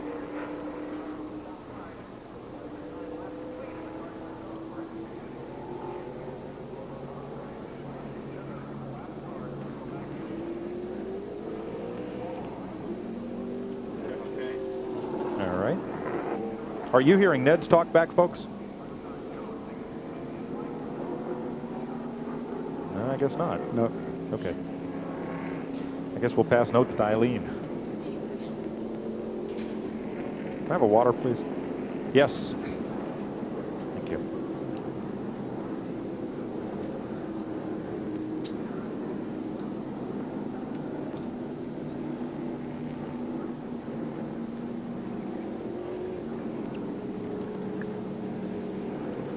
There's some cars that make pit stops, Buckshot and Phil Parsons and several others, which was smart, those on the tail end. Thank you. Tony Stewart, they might be able to stretch it from here 90 laps, because didn't Shane Hall go back close to that? Okay. Was it Florida Auburn and BC Syracuse? Oh, okay. Okay, got it. Got it. Guys, here are some folks that just stopped. That, you know, like Buckshot, Scott Hansen, Phil Parsons. Did Elliott just stop? You know, they all may be able to go to the finish, and we might build a little drama with that. if they don't have to make another stop here. Definitely those who did not stop will have to stop again. Yep. 90 to go.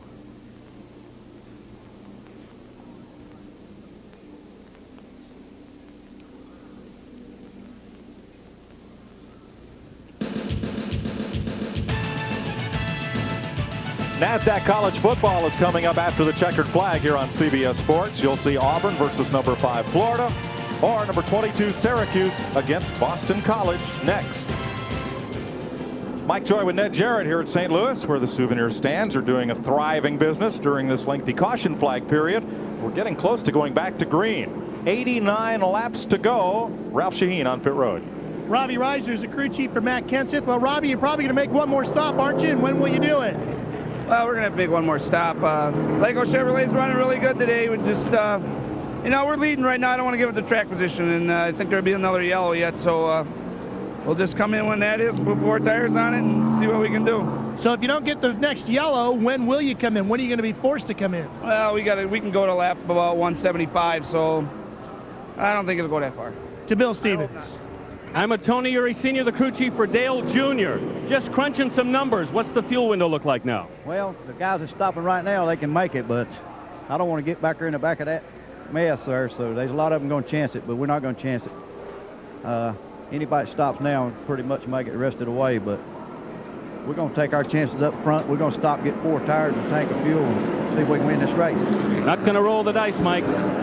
What Tony Uri means with 18 cars on the lead lap, Ned, if you made a pit stop now before this green flag restart, there'd be a lot of traffic to come through to get back to the front. A lot of traffic, and you know, accidents, spins, bumps happen in this type of a situation. You have drivers trying to get back on the lead lap and racing each other for position, and all of those cars in front of you who are on the lead lap. So it is a treacherous situation to put yourself in, and they're battling for a championship. So that comes into play here now. Here are the drivers who have just made pit stops that can go the distance and are on the lead lap in contention for the win. Elliott Sadler, the defending champion of the race. Tony Stewart, Buckshot Jones, Scott Hansen running his first ever Busch race, and Phil Parsons. All 5 of them can go the distance without another pit stop. Or at least they figured they can. They came in and topped them all in the last couple of laps. Leader Matt Kenseth pitted on lap 80. 32 laps ago. Dale Earnhardt Jr. pitted just 2 laps before Kenseth. Getting set for the restart. It'll be Kenseth out in front of Earnhardt, Purvis, Blaney, and Santerre. Then Shane Hall, Todd Bodine, Glenn Allen, Ed Ferrier, and surprising Jimmy Johnson. A little tap. Let's get going from Earnhardt as you watch from Matt Kenseth's car. We're back under green.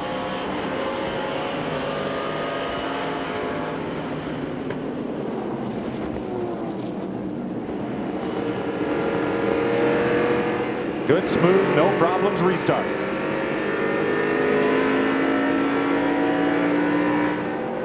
Earnhardt has to get by a lapped car here. Wayne Grubb. That's one thing you want to do is try to clear that lap traffic as quickly as you can after the green falls, and both of those front cars were able to do that.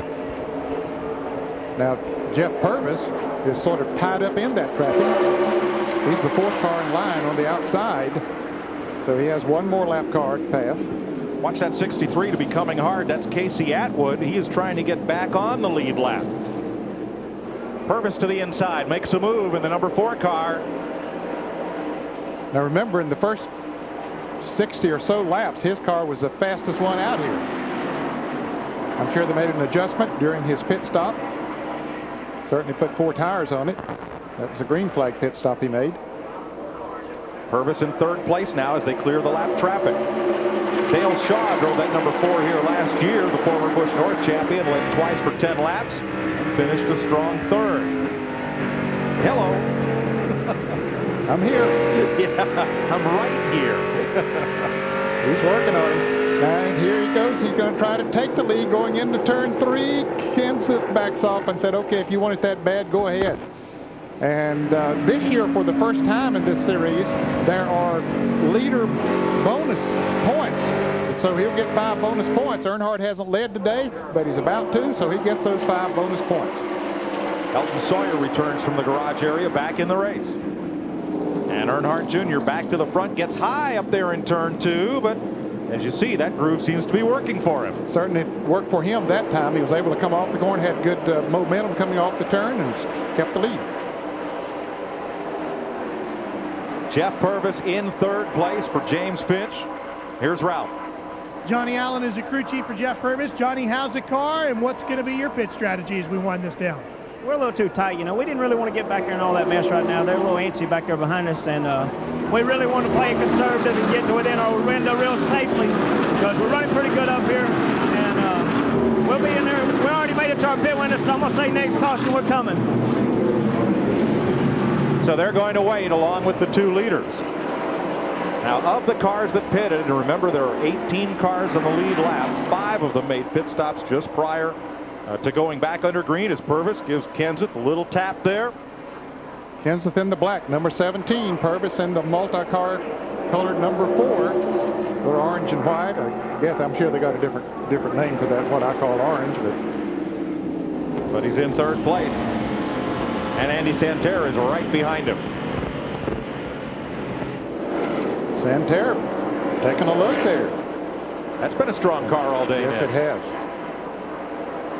Santerre, he sat on the pole at Richmond about a month ago. Jason Keller on pit road.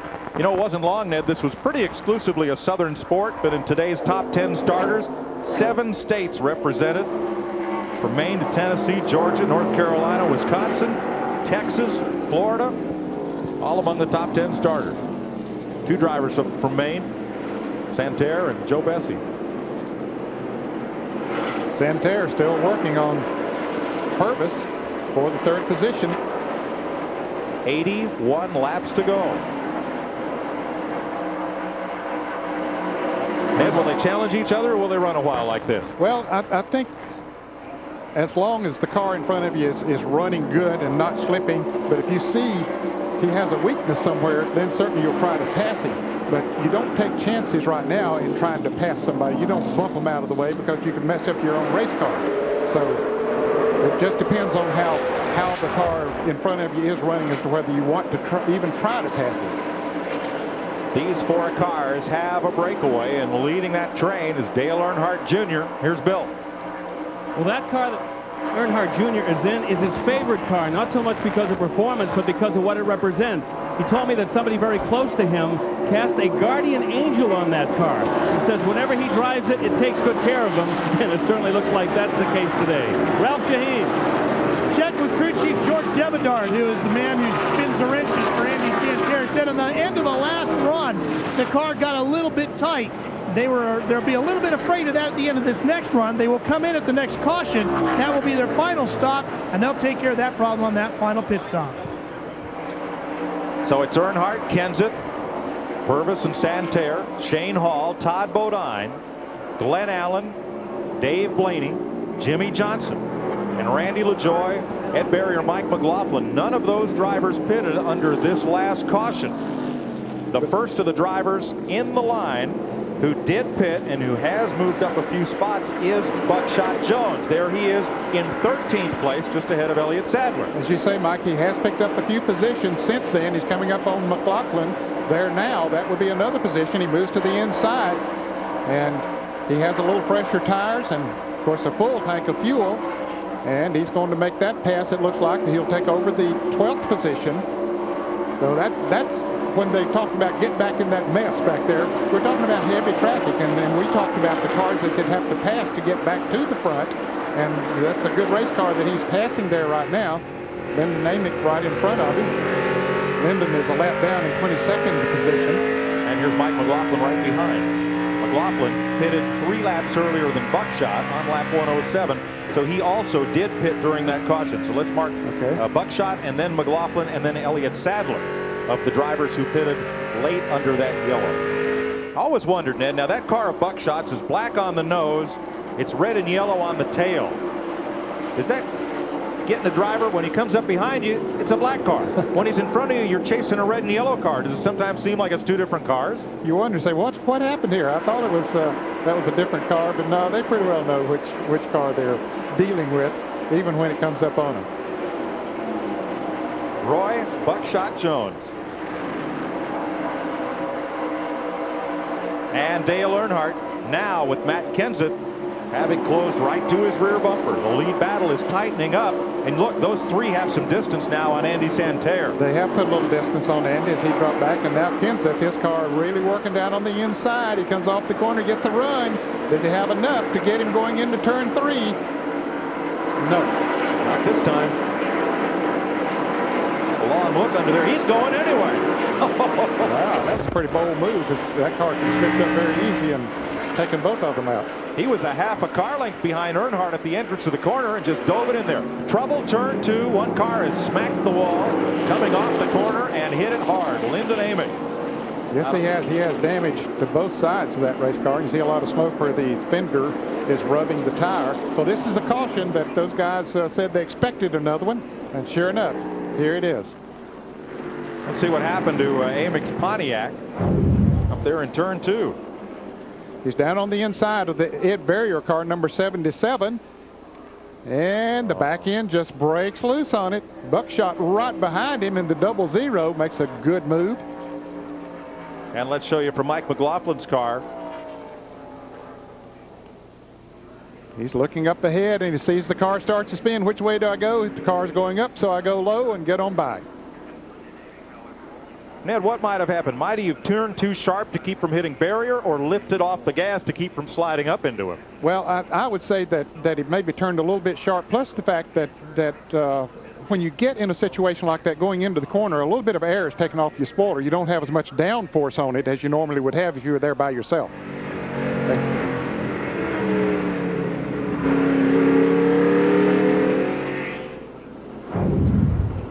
Fifth caution of the day as Lyndon Amick takes his car back to the garage area.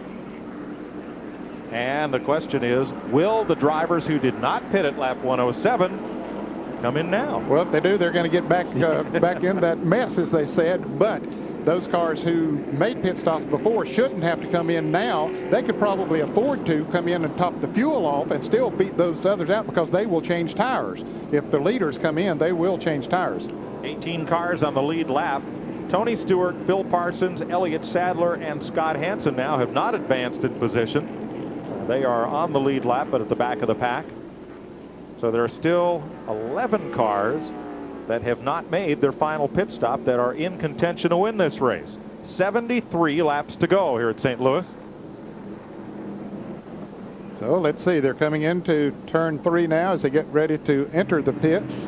A lot of tires stacked up on the wall, Ned. I think we'll see most everybody in. I think we will. I don't think they can afford to gamble on another caution.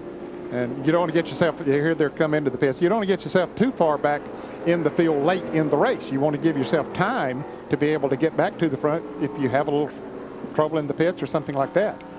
So here's Earnhardt Jr. leading Matt Kenseth and the rest of this field onto pit road for what should be their final stop of the day.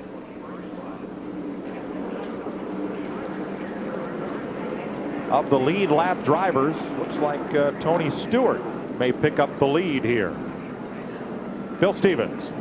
Dale Jr. into the pits. Just talked to Tony Uri. He says this is going to be leisurely. Nothing to worry about in terms of the handling on the car. They've left the suspension alone all day. Car has been a little bit loose, but not a problem. 4 tires, fuel, and they will obviously have a very efficient stop here. Let's go to Ralph. Well, the key to this one was the right rear put on by Dean Rosenberg, and they beat out Dale Earnhardt Jr. with Matt Kenseth.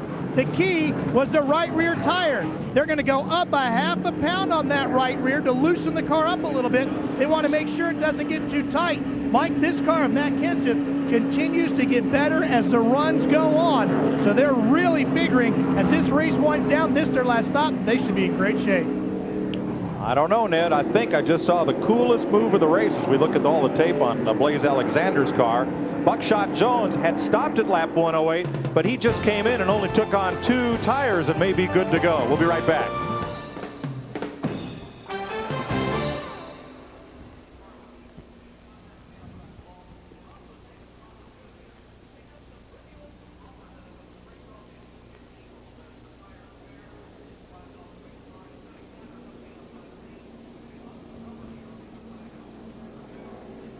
Okay, 40. I think that was a smart move on Buckshot's part, very definitely. Yes. Good. Yeah, I agree. Nope. Thank you, Steve.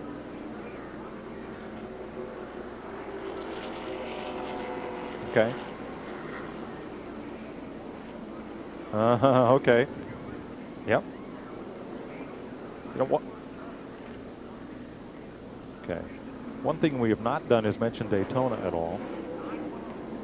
I don't know if that matters.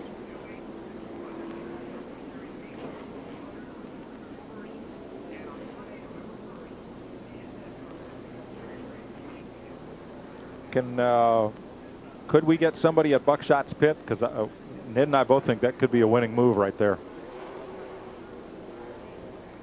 I think it was a good move because he's back in the same position he would have been if he had not stopped. But with better tires. Yeah. Yeah. But he's got Kansas right on his back bumper, so you know, a winning move. We don't know, but it. Well, okay. I overspoke. Yes.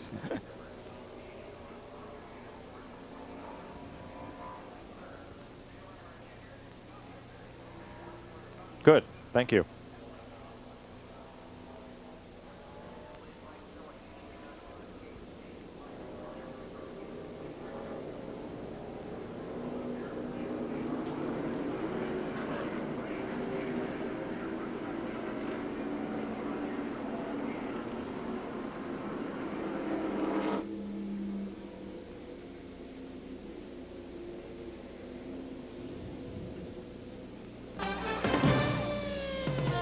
This CBS Sports Race Summary is sponsored by Budweiser, official beer of NASCAR. Hey, race fans, this Bud's for you.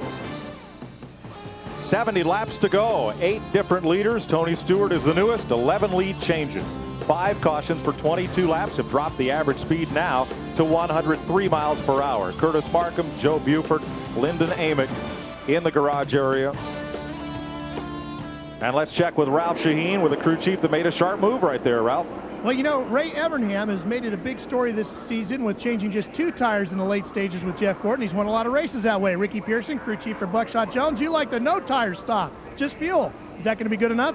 Well, I don't know. You know, we've been fighting a pushing problem all day, and we made a chassis adjustment there and elected not to put on tires because we only got probably 10 laps of green on these tires here. So, you know, he was running as good as the guys that was leading the race then. So, yeah, we'll just kind of see what happens here. It's a gamble, Mike, but it could be a good one. Thanks, Ralph. Green flag. Yeah, it certainly got him good track position, and that's what they were after. And Tony Stewart is the leader. He takes off in the Pontiac number 44. Buckshot right on his back bumper. Both of them cleared the lap traffic before they got to turn 1. Open wheel ace and Pep Boys Indy Racing League star Tony Stewart, who will run Winston Cup full-time next year, is being challenged for the lead. Here comes Buckshot Jones to the inside. Did he get a run off turn 2 and just drove right down on the inside of Tony Stewart? Tony could do nothing about it. So Jones to the front. Stewart to second. Matt Kenseth is third. Earnhardt Jr. is fourth. And Scott Hansen took a provisional to start this race. In his first ever Busch Series ride is 5th. You're riding with Hansen. Bobby Hillin goes by on the outside, on the inside rather. Hansen on the outside as we look out his windshield down into turn 3. Third place, Earnhardt underneath Matt Kenseth. He'll take that spot away. Hansen, ASA champ. He's won the big All-Pro race, the All-American 400 at Nashville. Absolute short track specialist and very deserving of this opportunity. Ralph? Mike, everybody kind of expected Scott Hansen to get stronger as the race went on. The biggest reason was he had to get used to radial tires. In ASA competition, they run on the bias ply tire. And Ned, as you know, there's a big difference in the field between a radial and a bias ply. And with the rain delays, Scott didn't get as many laps as he wanted to in practice. He's doing a great job. You're right, there is a big difference in the bias ply tires and the radial tires. That is a big adjustment that has to be made when drivers come from other series where they don't run the radial tires. One thing about a radial tire, they stick good, but if they ever break loose with you, then that thing takes off with you. And it's like climbing out of a pair of sneakers and strapping on a set of rollerblades. It's a whole different feeling. It sure is. Good run for Hansen today. Jones up front, Tony Stewart hanging tough. But Earnhardt's right there, right on his bumper into turn 3. He's moving in to challenge. Of course, the tire's a little bit older on Tony Stewart's car. And he gets a run on him coming off turn 4, gets a nose alongside, trying to take over second place. But that Pontiac of Stewart's is strong down the straightaway, but Earnhardt hangs in there. And he'll make the pass. They both work up the racetrack just a little going into one. Dale Earnhardt Jr. moves up to second spot. He leads Matt Kenseth by 97 points coming into this race. So Tony Stewart now sits in third. Here's Bill. Ned, you mentioned that Tony Stewart was quick down the straightaway. That's the good news. The bad news is that car's been tight all day. Brian Fraser, the crew chief, told me they're trying everything to try to get that car to behave. They were hoping against hope they would have enough race car to stay up front. As we can all see, he's being passed. And I'm correct that Scott Hansen has not won the ASA championship. He's won so many of those races, I kind of thought he had. Not over yet. And Kenseth took a look at Tony, but couldn't make the pass as we ride with him. About 8,000 RPM there at the end of the straightaway. See how Kenseth's car stays right down on the inside, and as Bill pointed out, Stewart's car just not handling quite that well in the turns. He's good, but not quite as good as a couple of others. Right behind them, Martin Green and Bobby Hillen battle for 19th place, one lap down, but here comes Kenseth underneath. Most of those drivers got caught up on green flag pit stops before they made green flag pit stops. Caution came out, and they were caught a lap down. Buckshot still out front in the 00. Here's Earnhardt in second. 0.6 of a second the difference. Here's third and fourth. No difference there. Stewart in 44. Kenseth in 17. That's third and fourth place. Here's fifth place Jeff Purvis in the number 4 car, working underneath Hillen to lap the machine. There's that battle for 19th going on, or rather Mark Green has it. Battling there with Todd Bodine, who is the 6th place car. Andy Santerre, 47, is 7th. And Dave Blaney, there in the number 93, is in 8th place. Series champ Randy LaJoie, number 74, is 10th. Now that 72 car of Mike Dillon, he is 4 laps down in 34th position. And a little further back, 99, Glenn Allen. And 12, Scott Hansen. Complete the top 10, or top 11 rather. Jimmy Johnson is 12th. Kevin Grubb, Shane Hall, Ed Berrier, Elliott Sadler, Bill Parsons, and Mike McLaughlin are the lead lap cars. And here we see the 2 leaders, Mike. Of course, Buckshot Jones still out front, and Dale Earnhardt is in 2nd place, and Matt Kenseth did get by Tony Stewart for the 3rd position. As Earnhardt closes in now on Buckshot.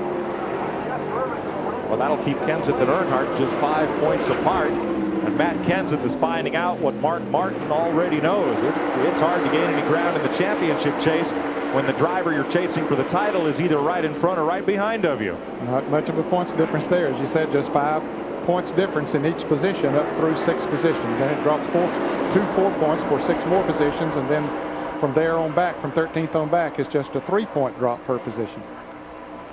Winning the championship requires consistent top finishes every week. One did not finish to put you out of the title hunt. Jeff Purvis has passed Tony Stewart for 4th place. Stewart now to 5th. Let's go to Ralph in Earnhardt's pit. Mike, we've talked a lot today about how Matt Kenseth's car gets better as the races go on. Well, Tony Urie's driver, Dale Earnhardt Jr., gets better himself as the race goes on. Tony says he's a real rhythm driver, a lot different than his father, Dale Earnhardt Sr. Jr., as the race progresses, gets more comfortable, finds his rhythm, gets quicker. Turn 3, hard in the wall is Kevin Grubb. You see Earnhardt waving off as the caution comes out, and right side contact in Grubb's car and left side with the wall. This will bring out our 6th caution of the day at lap 142. Kevin had a good run going here today, unfortunately, and involved in that too is Eric Jones in the car number 70. Jones starting his first Busch Series race.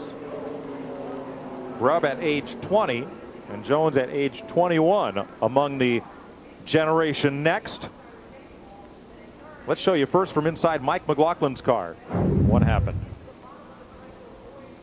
Hey, there's Mike. There's Phil Parsons right on his left, but the trouble starts up in front of him. You see a little bit of smoke Coming a couple cars get together, and there's the 43 car of Grubb going sideways. And here's another look at the aftermath. And here's the 70 car of Jones. And let's show you real time how little time Mike McLaughlin had to react here. When you see that big puff of smoke, that means there's contact. He slows it down and sees the car spinning to the outside. Tim Feeder were almost involved in it. That's a wide lens, which doesn't show you how close he got to getting into the back of Phil Parsons. Really? So we're under caution at St. Louis for the 6th time today. CBS Sports coverage of the Carquest Auto Parts 250 continues after this.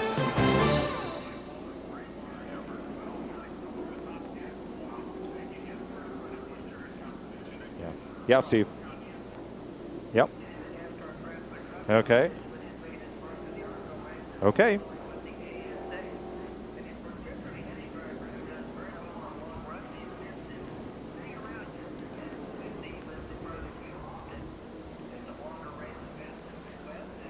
Might have. Yeah. That's still current? Yes, Steve. Okay.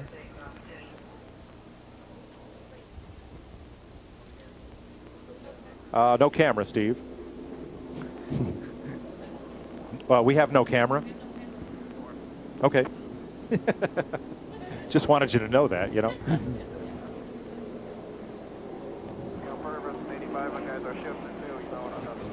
Good.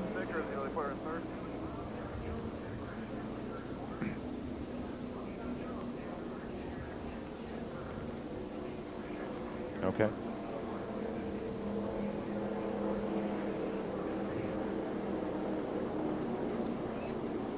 Okay. Okay.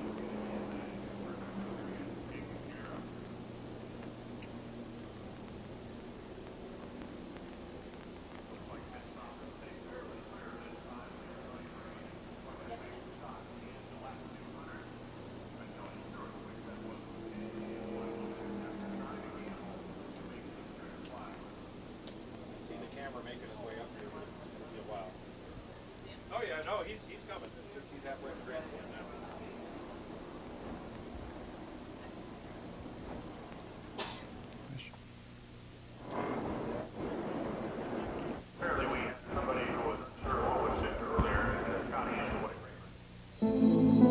If you're sick of the same old TV dramas, Sammo Hung has the cure. Time Magazine calls him America's least likely, most refreshing network star. Catch martial law tonight on CBS. We're in St. Louis. We're just east of the river in the Gateway Arch at Gateway International Raceway in Madison, Illinois, where caution is out for the 6th time today. And Kevin Grubb's car looks like Sammo Hung got after it after climbing out of bed there. Let's go down to the crew chief of Buckshot Jones with Ralph Shaheen. That, of course, is Ricky Pearson. And, Ricky, the car looks a little bit quicker after that last stop, but can you hold off Little E? I don't know. He's running awful strong. You know, he has all day. Seems like we're losing a little grip on them tires. We're going to certainly try. You know, he's doing a good job. We'll just have to wait and see once, you know, he runs a few more laps on his tires. Maybe they'll even out. Jamil Stevens. Tony Uri, crew chief for Dale Earnhardt Jr. Will you be telling him very much over these closing laps, or is this his race now? No, it's his race. We can make it the rest of the way, and we probably won't stop anymore. Hopefully there won't be any more caution. We can go green the rest of the way. Car's real good right now. We're a little bit off in 1 and 2. 3 and 4, the car's great. But this racetrack, that's the characteristics of it. You get through one end, you can't get through the other. So I think we're getting through the corner you need to go through good. We're getting through it good. So hopefully we can win this race. They're confident, Mike. Well, he's worked with both Earnhardts, both Dale Jr. and his dad. You see Kevin Grubb walking away from the accident scene at turn 3. And it's always a tense moment, I think, for all of us when a car spins and catches the wall driver's side first. But Kevin was able to climb out the right side window, sit there for a minute, collect his thoughts, and then walk away. Yeah, perhaps a little shaken up, but they will take him to the infield care center, take a look at him, and hopefully everything is okay. Good to see him walk away. 54 laps to go here in St. Louis. CBS Sports coverage of the Carquest Auto Parts 250 will continue after this message and a word from your local CBS station.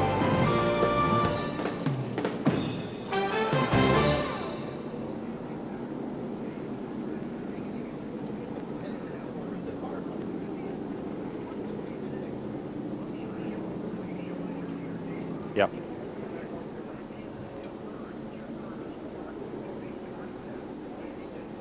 Yeah. Hi, Steve. I'm hearing you.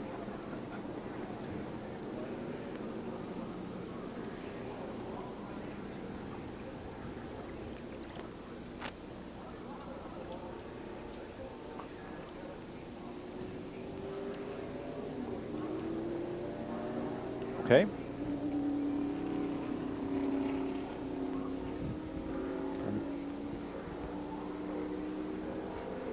Right. What's the Chiron look like?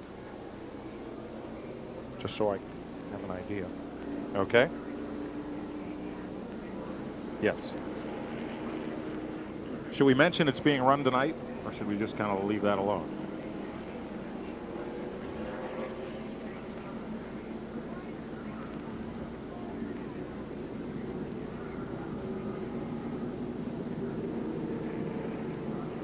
Okay.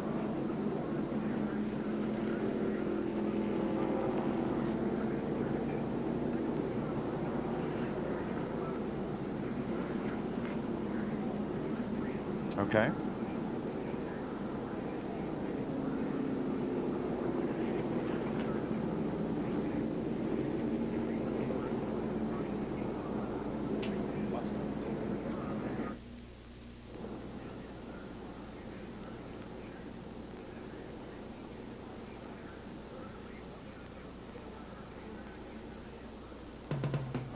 In celebration of NASCAR's 50th anniversary, CBS Sports coverage of the Carquest Auto Parts 250 is sponsored by Pennzoil, specially formulated for today's stop-and-go driving.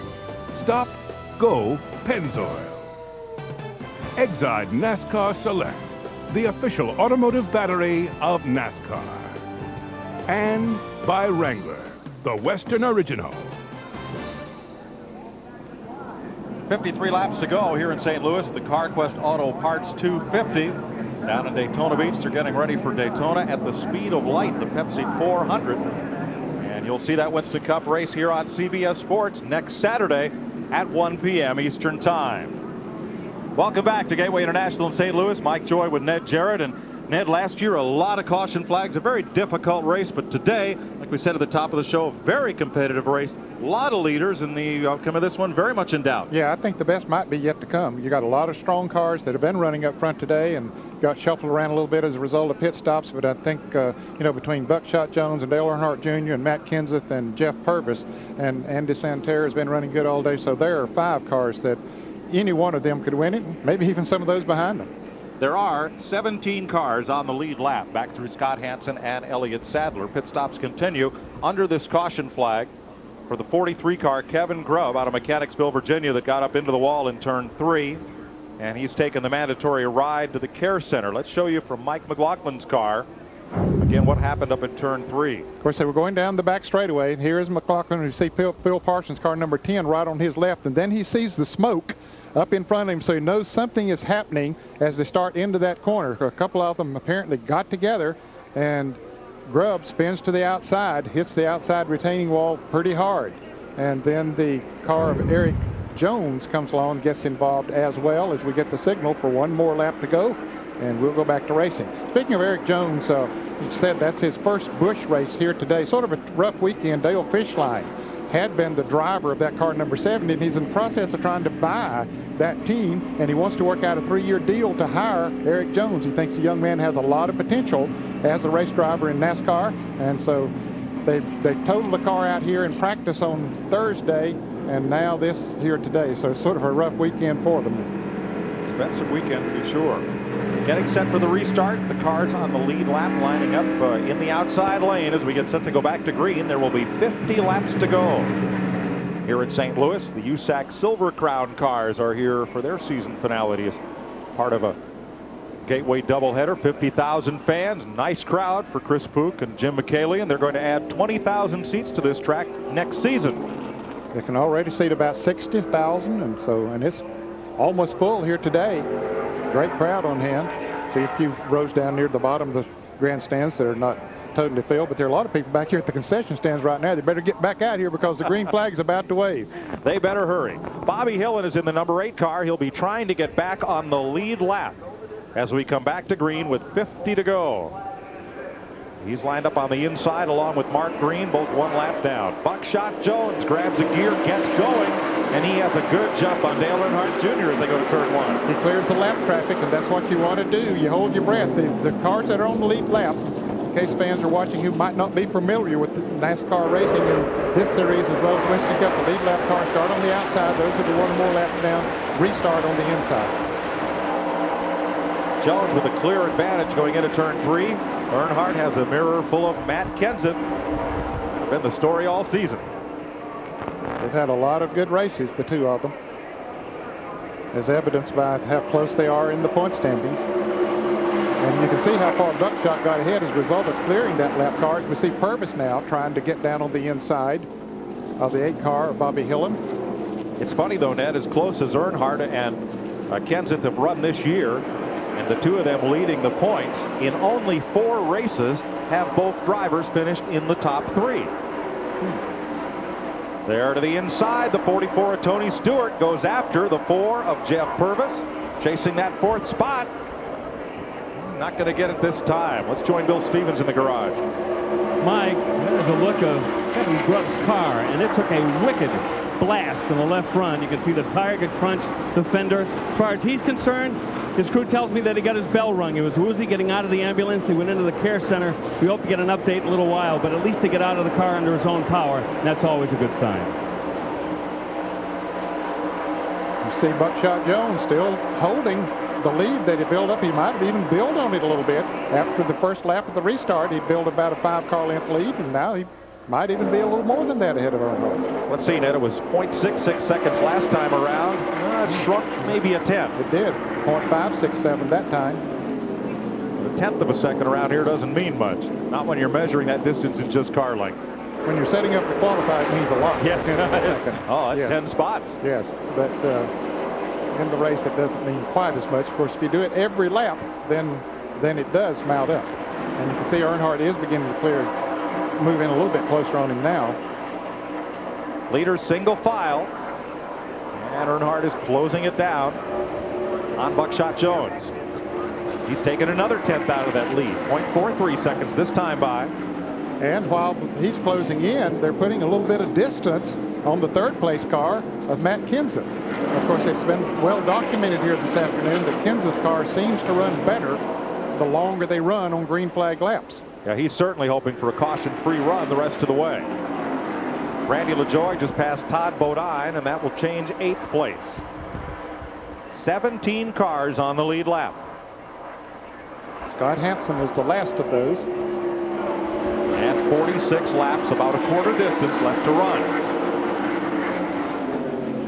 Boy, Earnhardt's right there. Again, he chops a 1/10 of a second out of Buckshot Jones' lead, and now he can just about reach out and touch the leader. And a similar battle going on for 3rd between Kenseth and the car number 4 of Jeff Purvis. And for 5th, Tony Stewart and Andy Santerre. So there are 3 2-car battles going on as Earnhardt tries to take the measure again. He's moved right on his back bumper now. Now you don't need a watch. No, not at all. Well, it said 0.196 when they came across the start-finish line that time. So here is the number 4 of Jeff Purvis closing on Kenseth. And right behind them, Andy Santerre closing right up on the 44 of Tony Stewart. So a lot of good battles all the way back through the top half dozen here.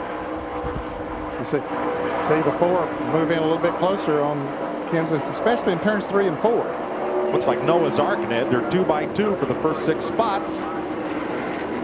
And then a little break where Dave Blaney has a little racing room on Randy LaJoie. Blaney's in the 7th position. Let's see which of these 3 battles get side by side first, because they're going to. There they are, all 6 of them. I got a feeling it might be that battle up front, but we'll see. There's the closest one right there, Stewart and Santerre. Santerre failed to qualify 2 weeks ago in Charlotte. His best finish this year, 10th at Richmond after starting on the pole. So he's on track for his best finish of the year. Earnhardt tried the high line coming off of turn 4 that time on Buckshot. Didn't work for him, though.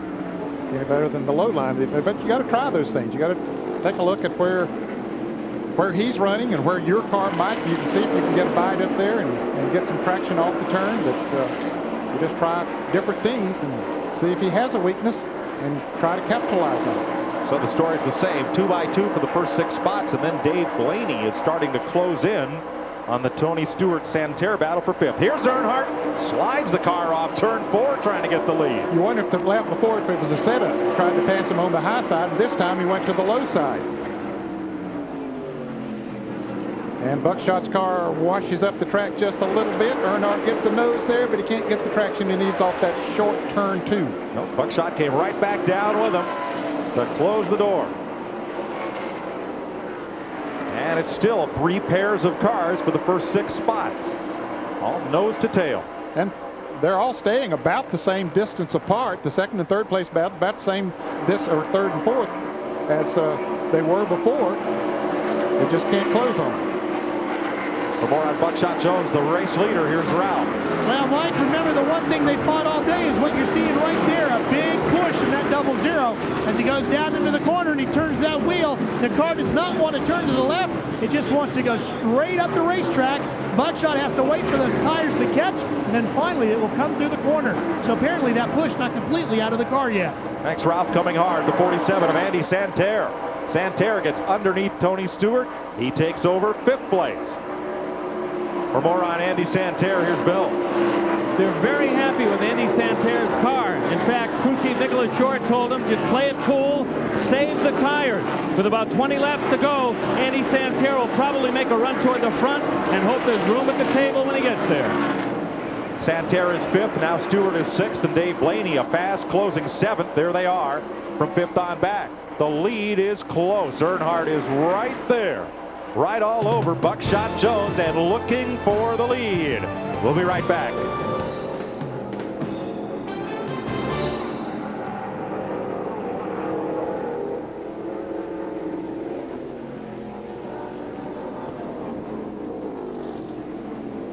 Got it?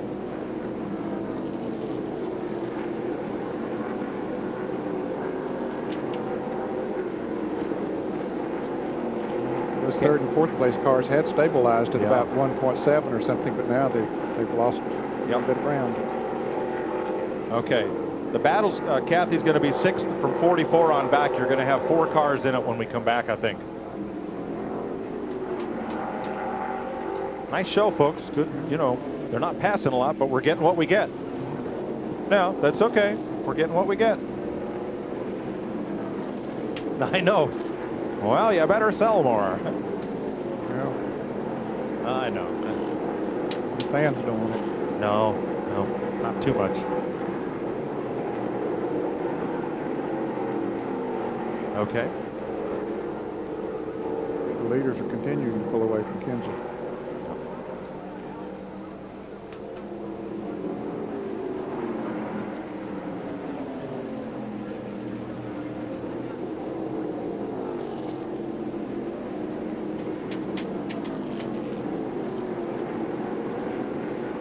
Okay. You're going to have, I think your best battle is going to be 44 and 93.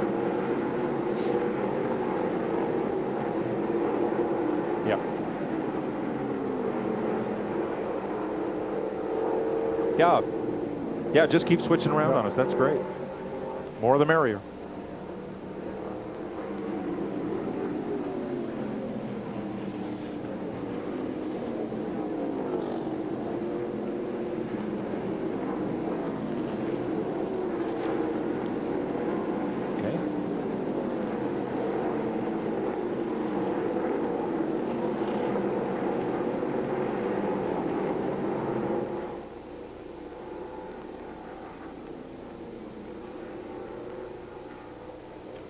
For complete auto racing coverage, get news and standings and chat with other NASCAR fans at cbs.sportsline.com after today's race.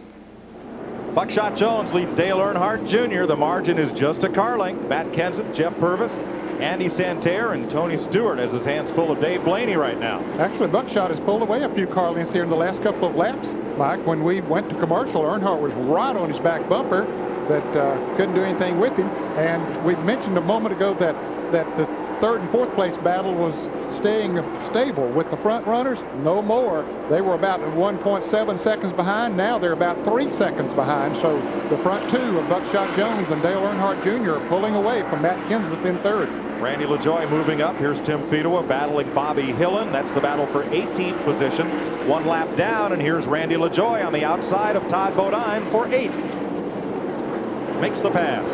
Two veterans that have done a lot of racing in this series against each other. And both cut their teeth in the New England Modifieds. Up front, Dale Earnhardt Jr. looking for the win and 5 more bonus points, or 5 more points, that is. If he can get past Buckshot Jones, Matt Kenseth, whose car was set up well for long runs, seems mired in third and has now fallen. This car, number 17, is 3.5 seconds behind the leader. Yeah, he's losing more than 1/10 of a second a lap. But he's still hanging on to third spot. You see all that empty track in front of him. Yeah, he has pulled away from Purvis a little bit. Purvis, about 5 laps ago, was right on his bumper, but now he has a little bit of a cushion. There's Kenseth in third place. And we see Purvis there. You see the distance behind. And here's that battle again between Todd Bodine and Randy LaJoie. LaJoie said, I just passed you a little bit ago. What's going on here? Yeah, these two guys, they just love to turn the wheel. And I'll bet they're both grinning. Probably so. Yep. Yeah, they're having a good time. They wish it was for the lead, but instead it's for the 8th and 9th position. Shane Hall, the pole sitter's 10th.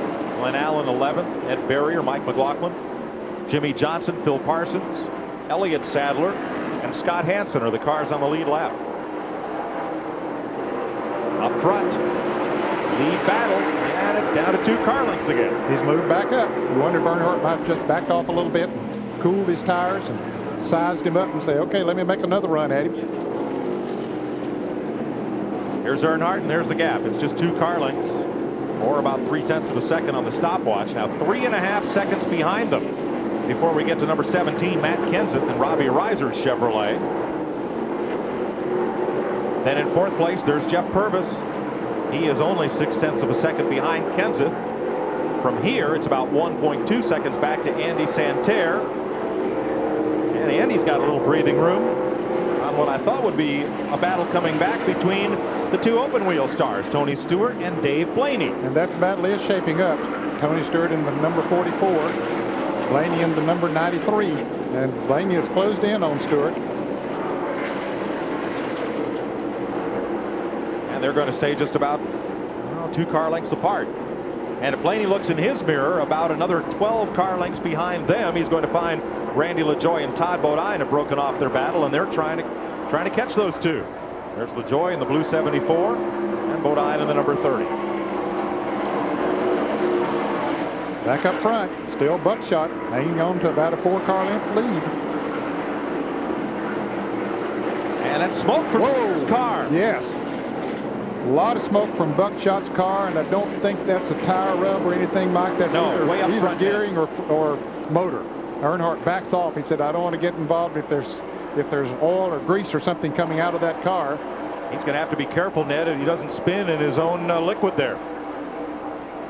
And Earnhardt has now got a windshield full of either oil or water or both. Yeah, he's just, he doesn't want to go up there. He's very smart to not go up there. There's Ricky Pearson, the crew chief on Buckshot's car. Tell you what, it's not going to last another 27 laps, whatever it is. No, it won't. Not sure if it's a leak at the engine or a line or overflow, but you see it pouring out of that left front wheel well. Yeah, and he's still running at a pretty good speed. Not for long. They'll get to the bottom because he's getting the black flag now. And Ralph's in his pit. Ralph? Well, we're here with Ricky Pearson, who jumps down. Ricky, what's he saying? Any idea what the problem is? I don't know. It looks like a left front wheel bearing to me. I'm not sure. All right. Let's check. He says the oil pressure seems to be okay, Mike. We'll see when they come in, but the NASCAR officials making them come in. I never smelled nothing like it. Well, if it is the front wheel bearing, then he would not be putting down any sizable amount of oil or grease. The other thing, Ned, you heard the driver say, he says, I don't know, I've never smelled anything like it. Yeah. So. No, it's the brake. The left front. We'll see what's wrong with Buckshot Jones as Dale Earnhardt Jr. takes the lead here in St. Louis.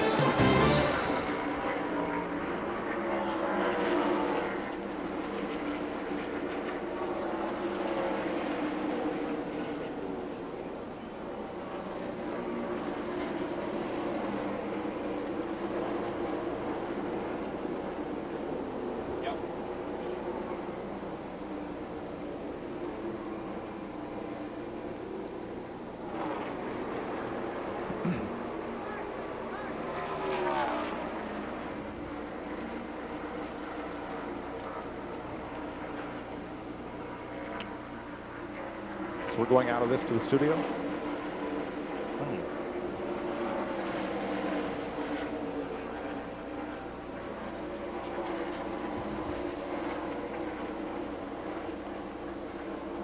Yep.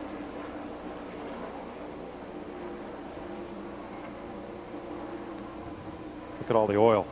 Mm-hmm. Power steering fluid, if not oil.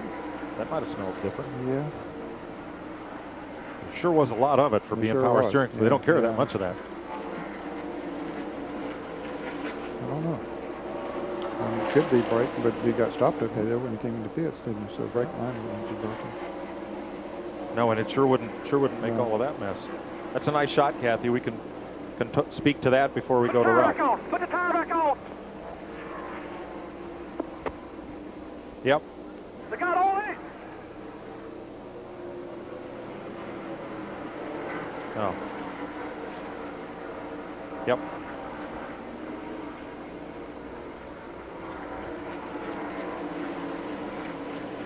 Can we replay a little bit of that hood up to show the stuff all over it? When Ralph gives his report, can we show that, replay that hood up so you can see all the oil and stuff all over the hood?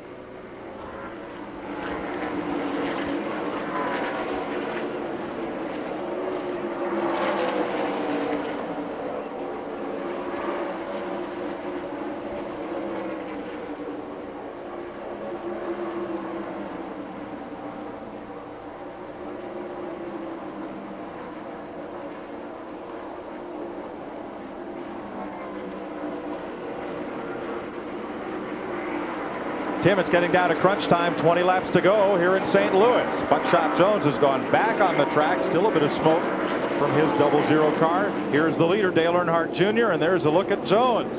Ralph Shaheen's in his pit. Mike, when they came down, they lifted the hood. There was a tremendous amount of oil up underneath the hood of the car.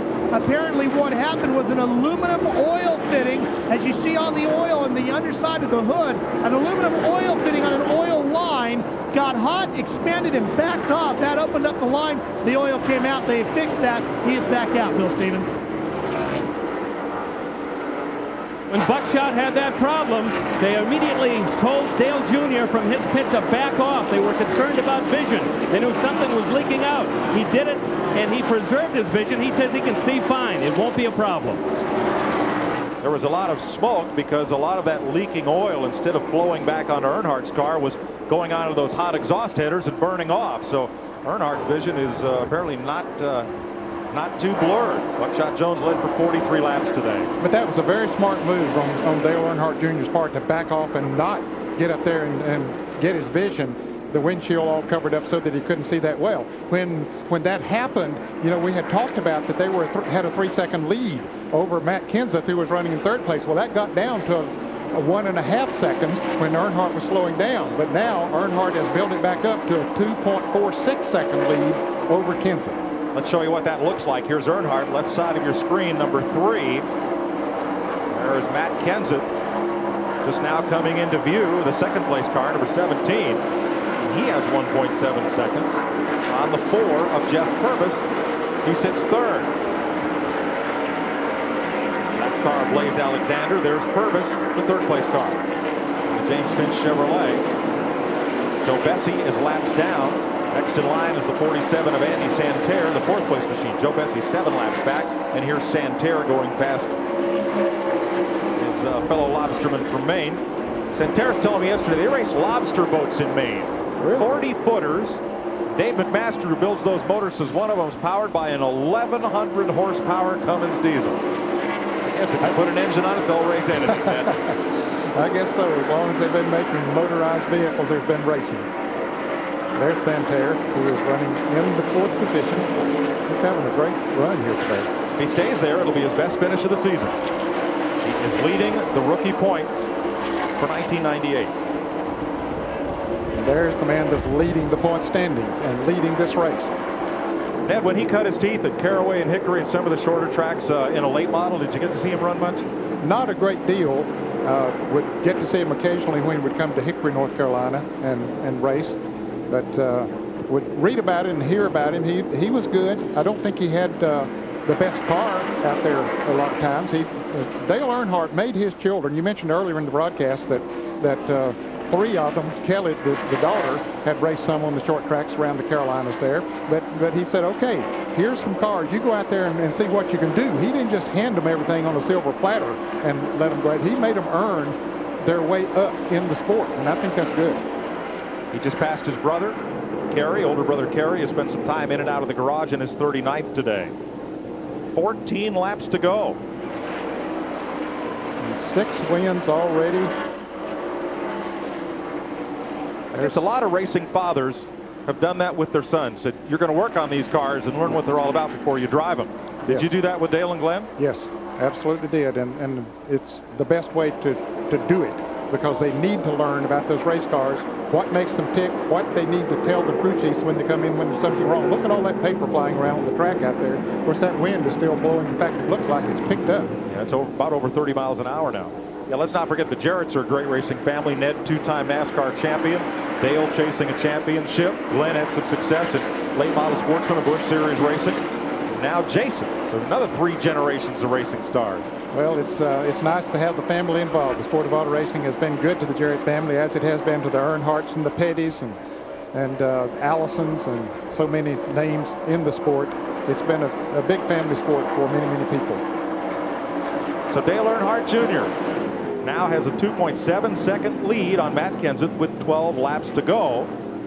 Top of the day, we told you about Adam Petty, who's also making his first Busch Series start. He is 27, 2 laps down. And he said his dad told him when he came here, said, I want you to bring the car back. Go up there and get you some experience. You can't get experience if you're sitting in the garage area with the thing banged up. And so he's done a good job of that today, Kyle, if you're watching. And he's kept it out of trouble and has gotten a lot of experience here today, which is very valuable to him. On board with Matt Kenseth and Robbie Reiser's car. A lot of RPM drop in the corners here, about 8,000 on the straightaways, and you see it drop all the way to 5,000 in the middle of that 3rd and 4th corner. Yes, it does drop down quite a bit. That was turns 1 and 2 that they were going through right there, which is the turn that you would lose the most RPMs because it's a shorter turn. Yeah, let's show you the difference, because turn 3 and 4 is a much wider radius. The RPM only drops to 5,400 at the north end of the speedway. Quite a difference, which gives them a lot more speed coming off of that turn, but they're on a headwind here today going down the front straightaway into turn 1. About 8,100. That autometer tack down there in turn 1. That's a lot of RPMs for an engine with the 390 CFM carburetor, 9.5 to 1 compression. By contrast, the Winston Cup cars run, 12 to 1 compression and a carburetor that's twice the size. Yes, they run most of them an 800 or 850 CFM carburetor, and that difference in the compression makes a lot of difference in the horsepower, certainly. 10 laps to go. Here is your race leader, Dale Earnhardt Jr. Matt Kenseth now 2.7 seconds back. Well, he lost a 1/10 of a second on that last lap, and I expect that was a plan. He's just taking it easy now, not wanting to get that car in a slide or just be sure that he has it totally under control. Well, he needs the 170 points to go with second place. Earnhardt's going to pile up 175 for first today. Jeff Purvis is 6 seconds back. Andy Santerre in 4th, 7 seconds behind the leader. And Santerre is facing a challenge from Tony Stewart. Then Dave Blaney, Randy LaJoie, Todd Bodine, Shane Hall, and Glenn Allen are your top 10. Jason Keller going to go a 14th lap down here. He's been in and out of the garage.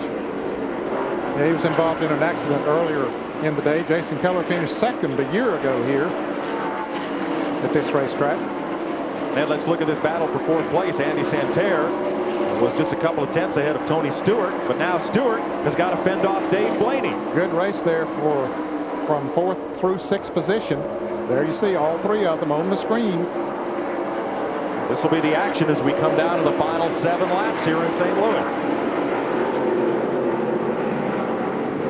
Stewart will run all the Winston Cup races next year. He'll run only one Indy Racing League event, the Indy 500.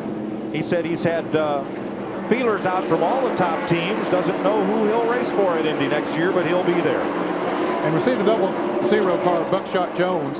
He lost 4 laps when he had to come into the pit, so he is back in the 31st position.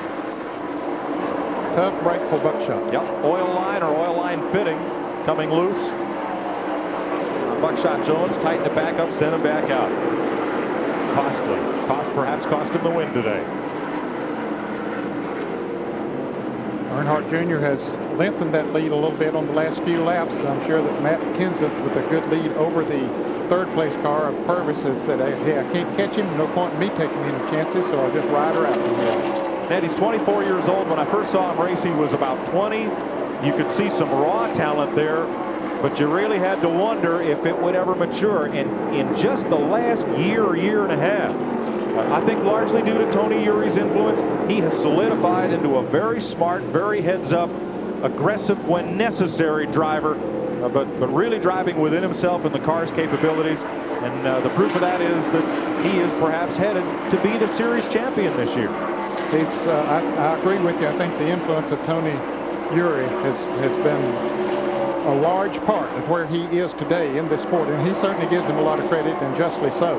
But he has a great race car, a good race team. This is one of the oldest Busch teams in the series, because Dale Earnhardt drove for many years in the Busch series before he retired from this type of competition a number of years ago. 5 laps to go. Matt Kenseth has to make up 3.5 seconds now.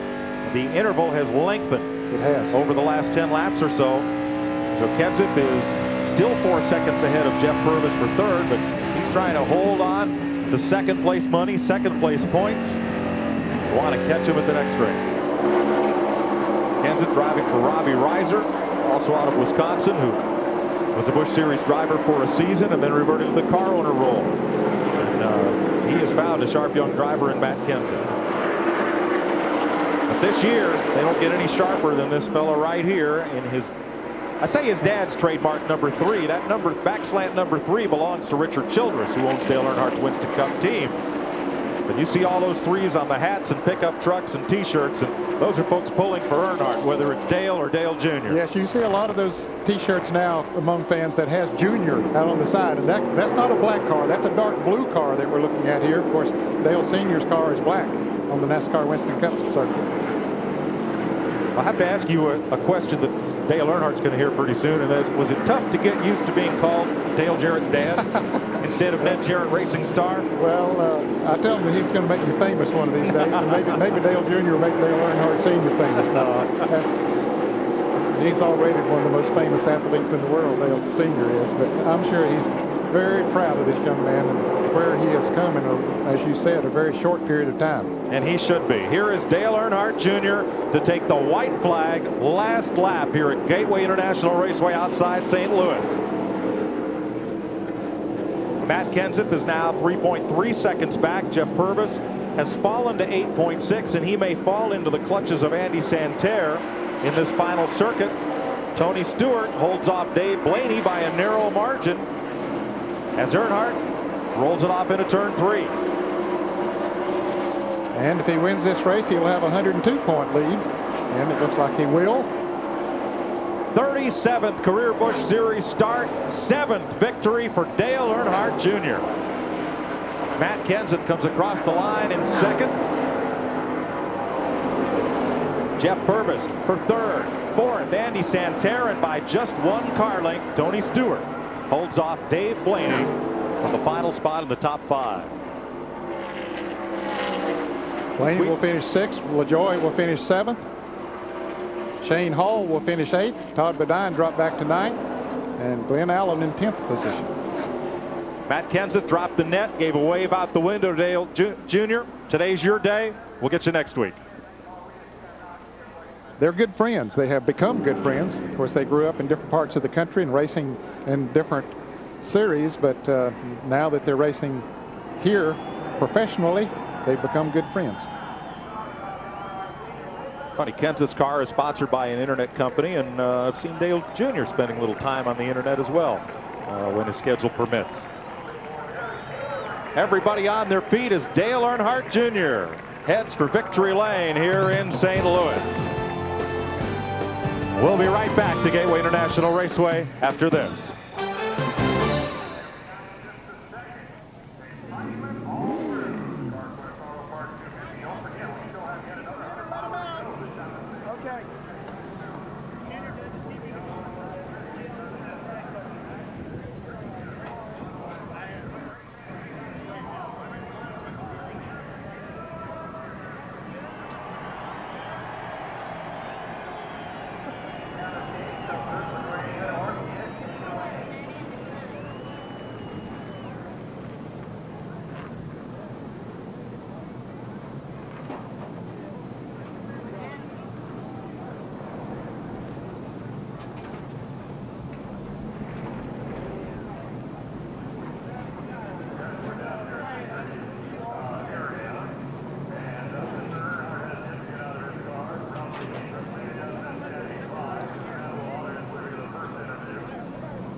Yep.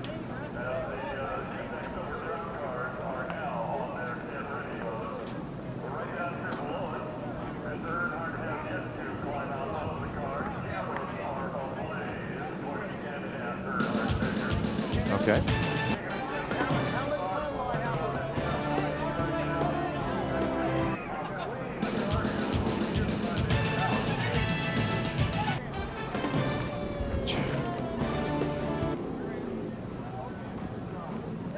Okay.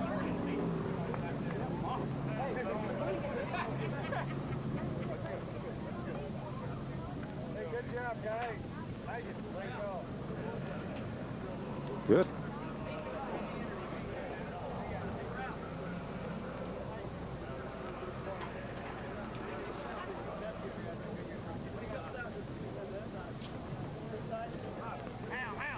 How many?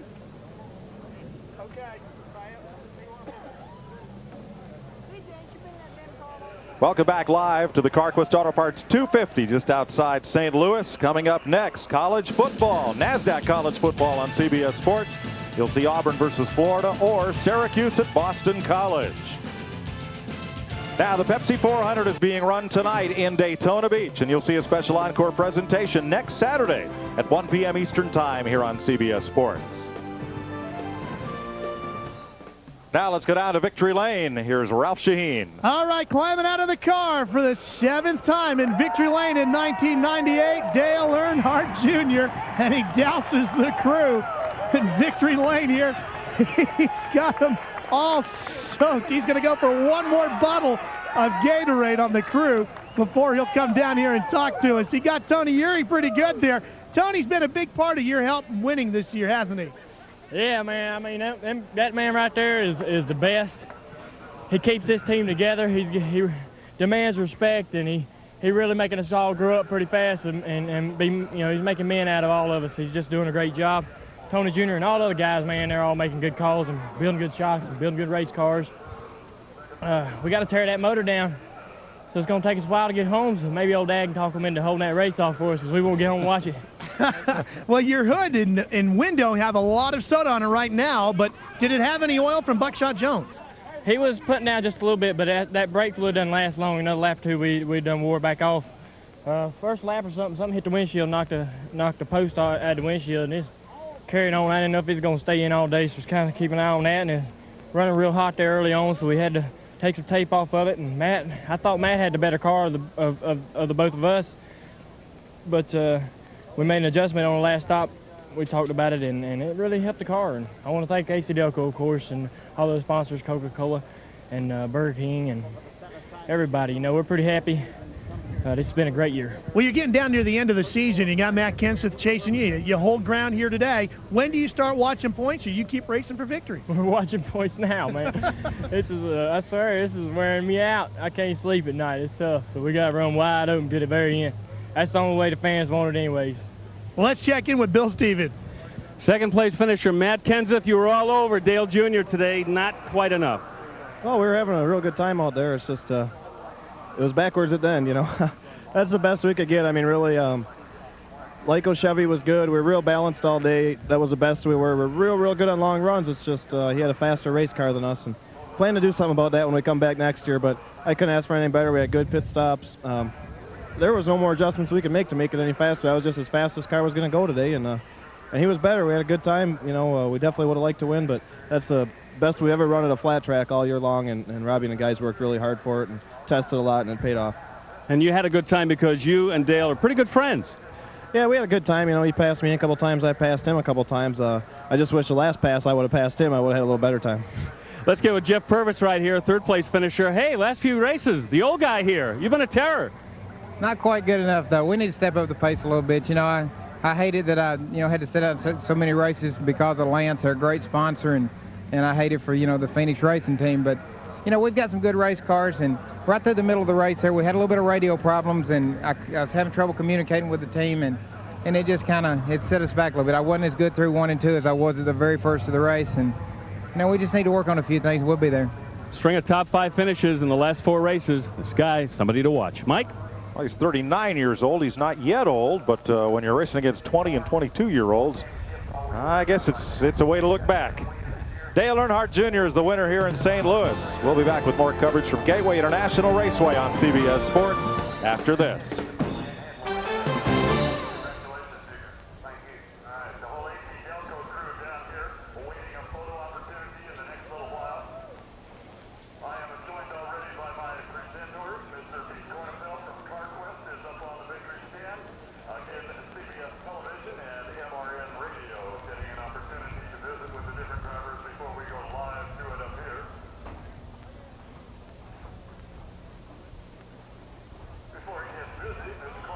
I think what I'll do is I'll...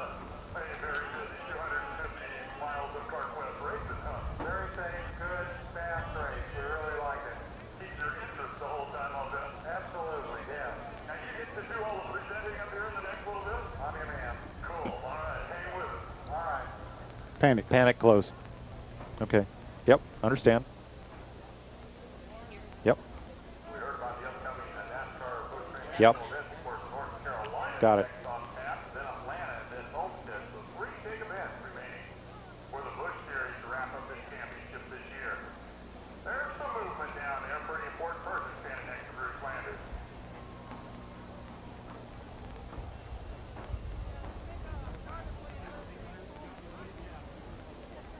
Yep.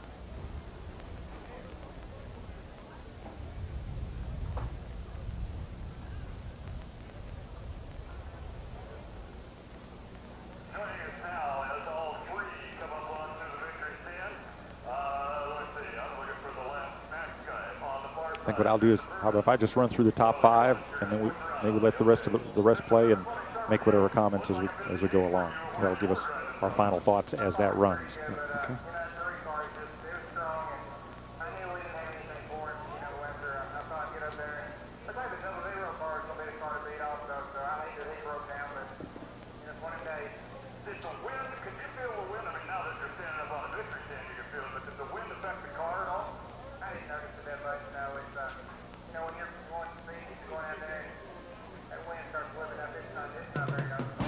In celebration of NASCAR's 50th anniversary, CBS Sports coverage of the Carquest Auto Parts 250 is sponsored by the 3,400 Carquest Auto Parts stores across North America. You'll find it at Carquest. Fram filters. Pay a little more now or pay a lot later. And by Old Milwaukee. Dale Earnhardt Jr. led twice for 39 laps, 12 lead changes among 9 drivers. Earnhardt, Kenseth, Purvis, and a couple of young guys with a strong future. Leading rookie Andy Santerre, his best run, and Tony Stewart, the IndyCar star. Sprint car ace Dave Blaney completes the top half dozen today. Here's a look at the rest of the order of finish. And boy, Ned,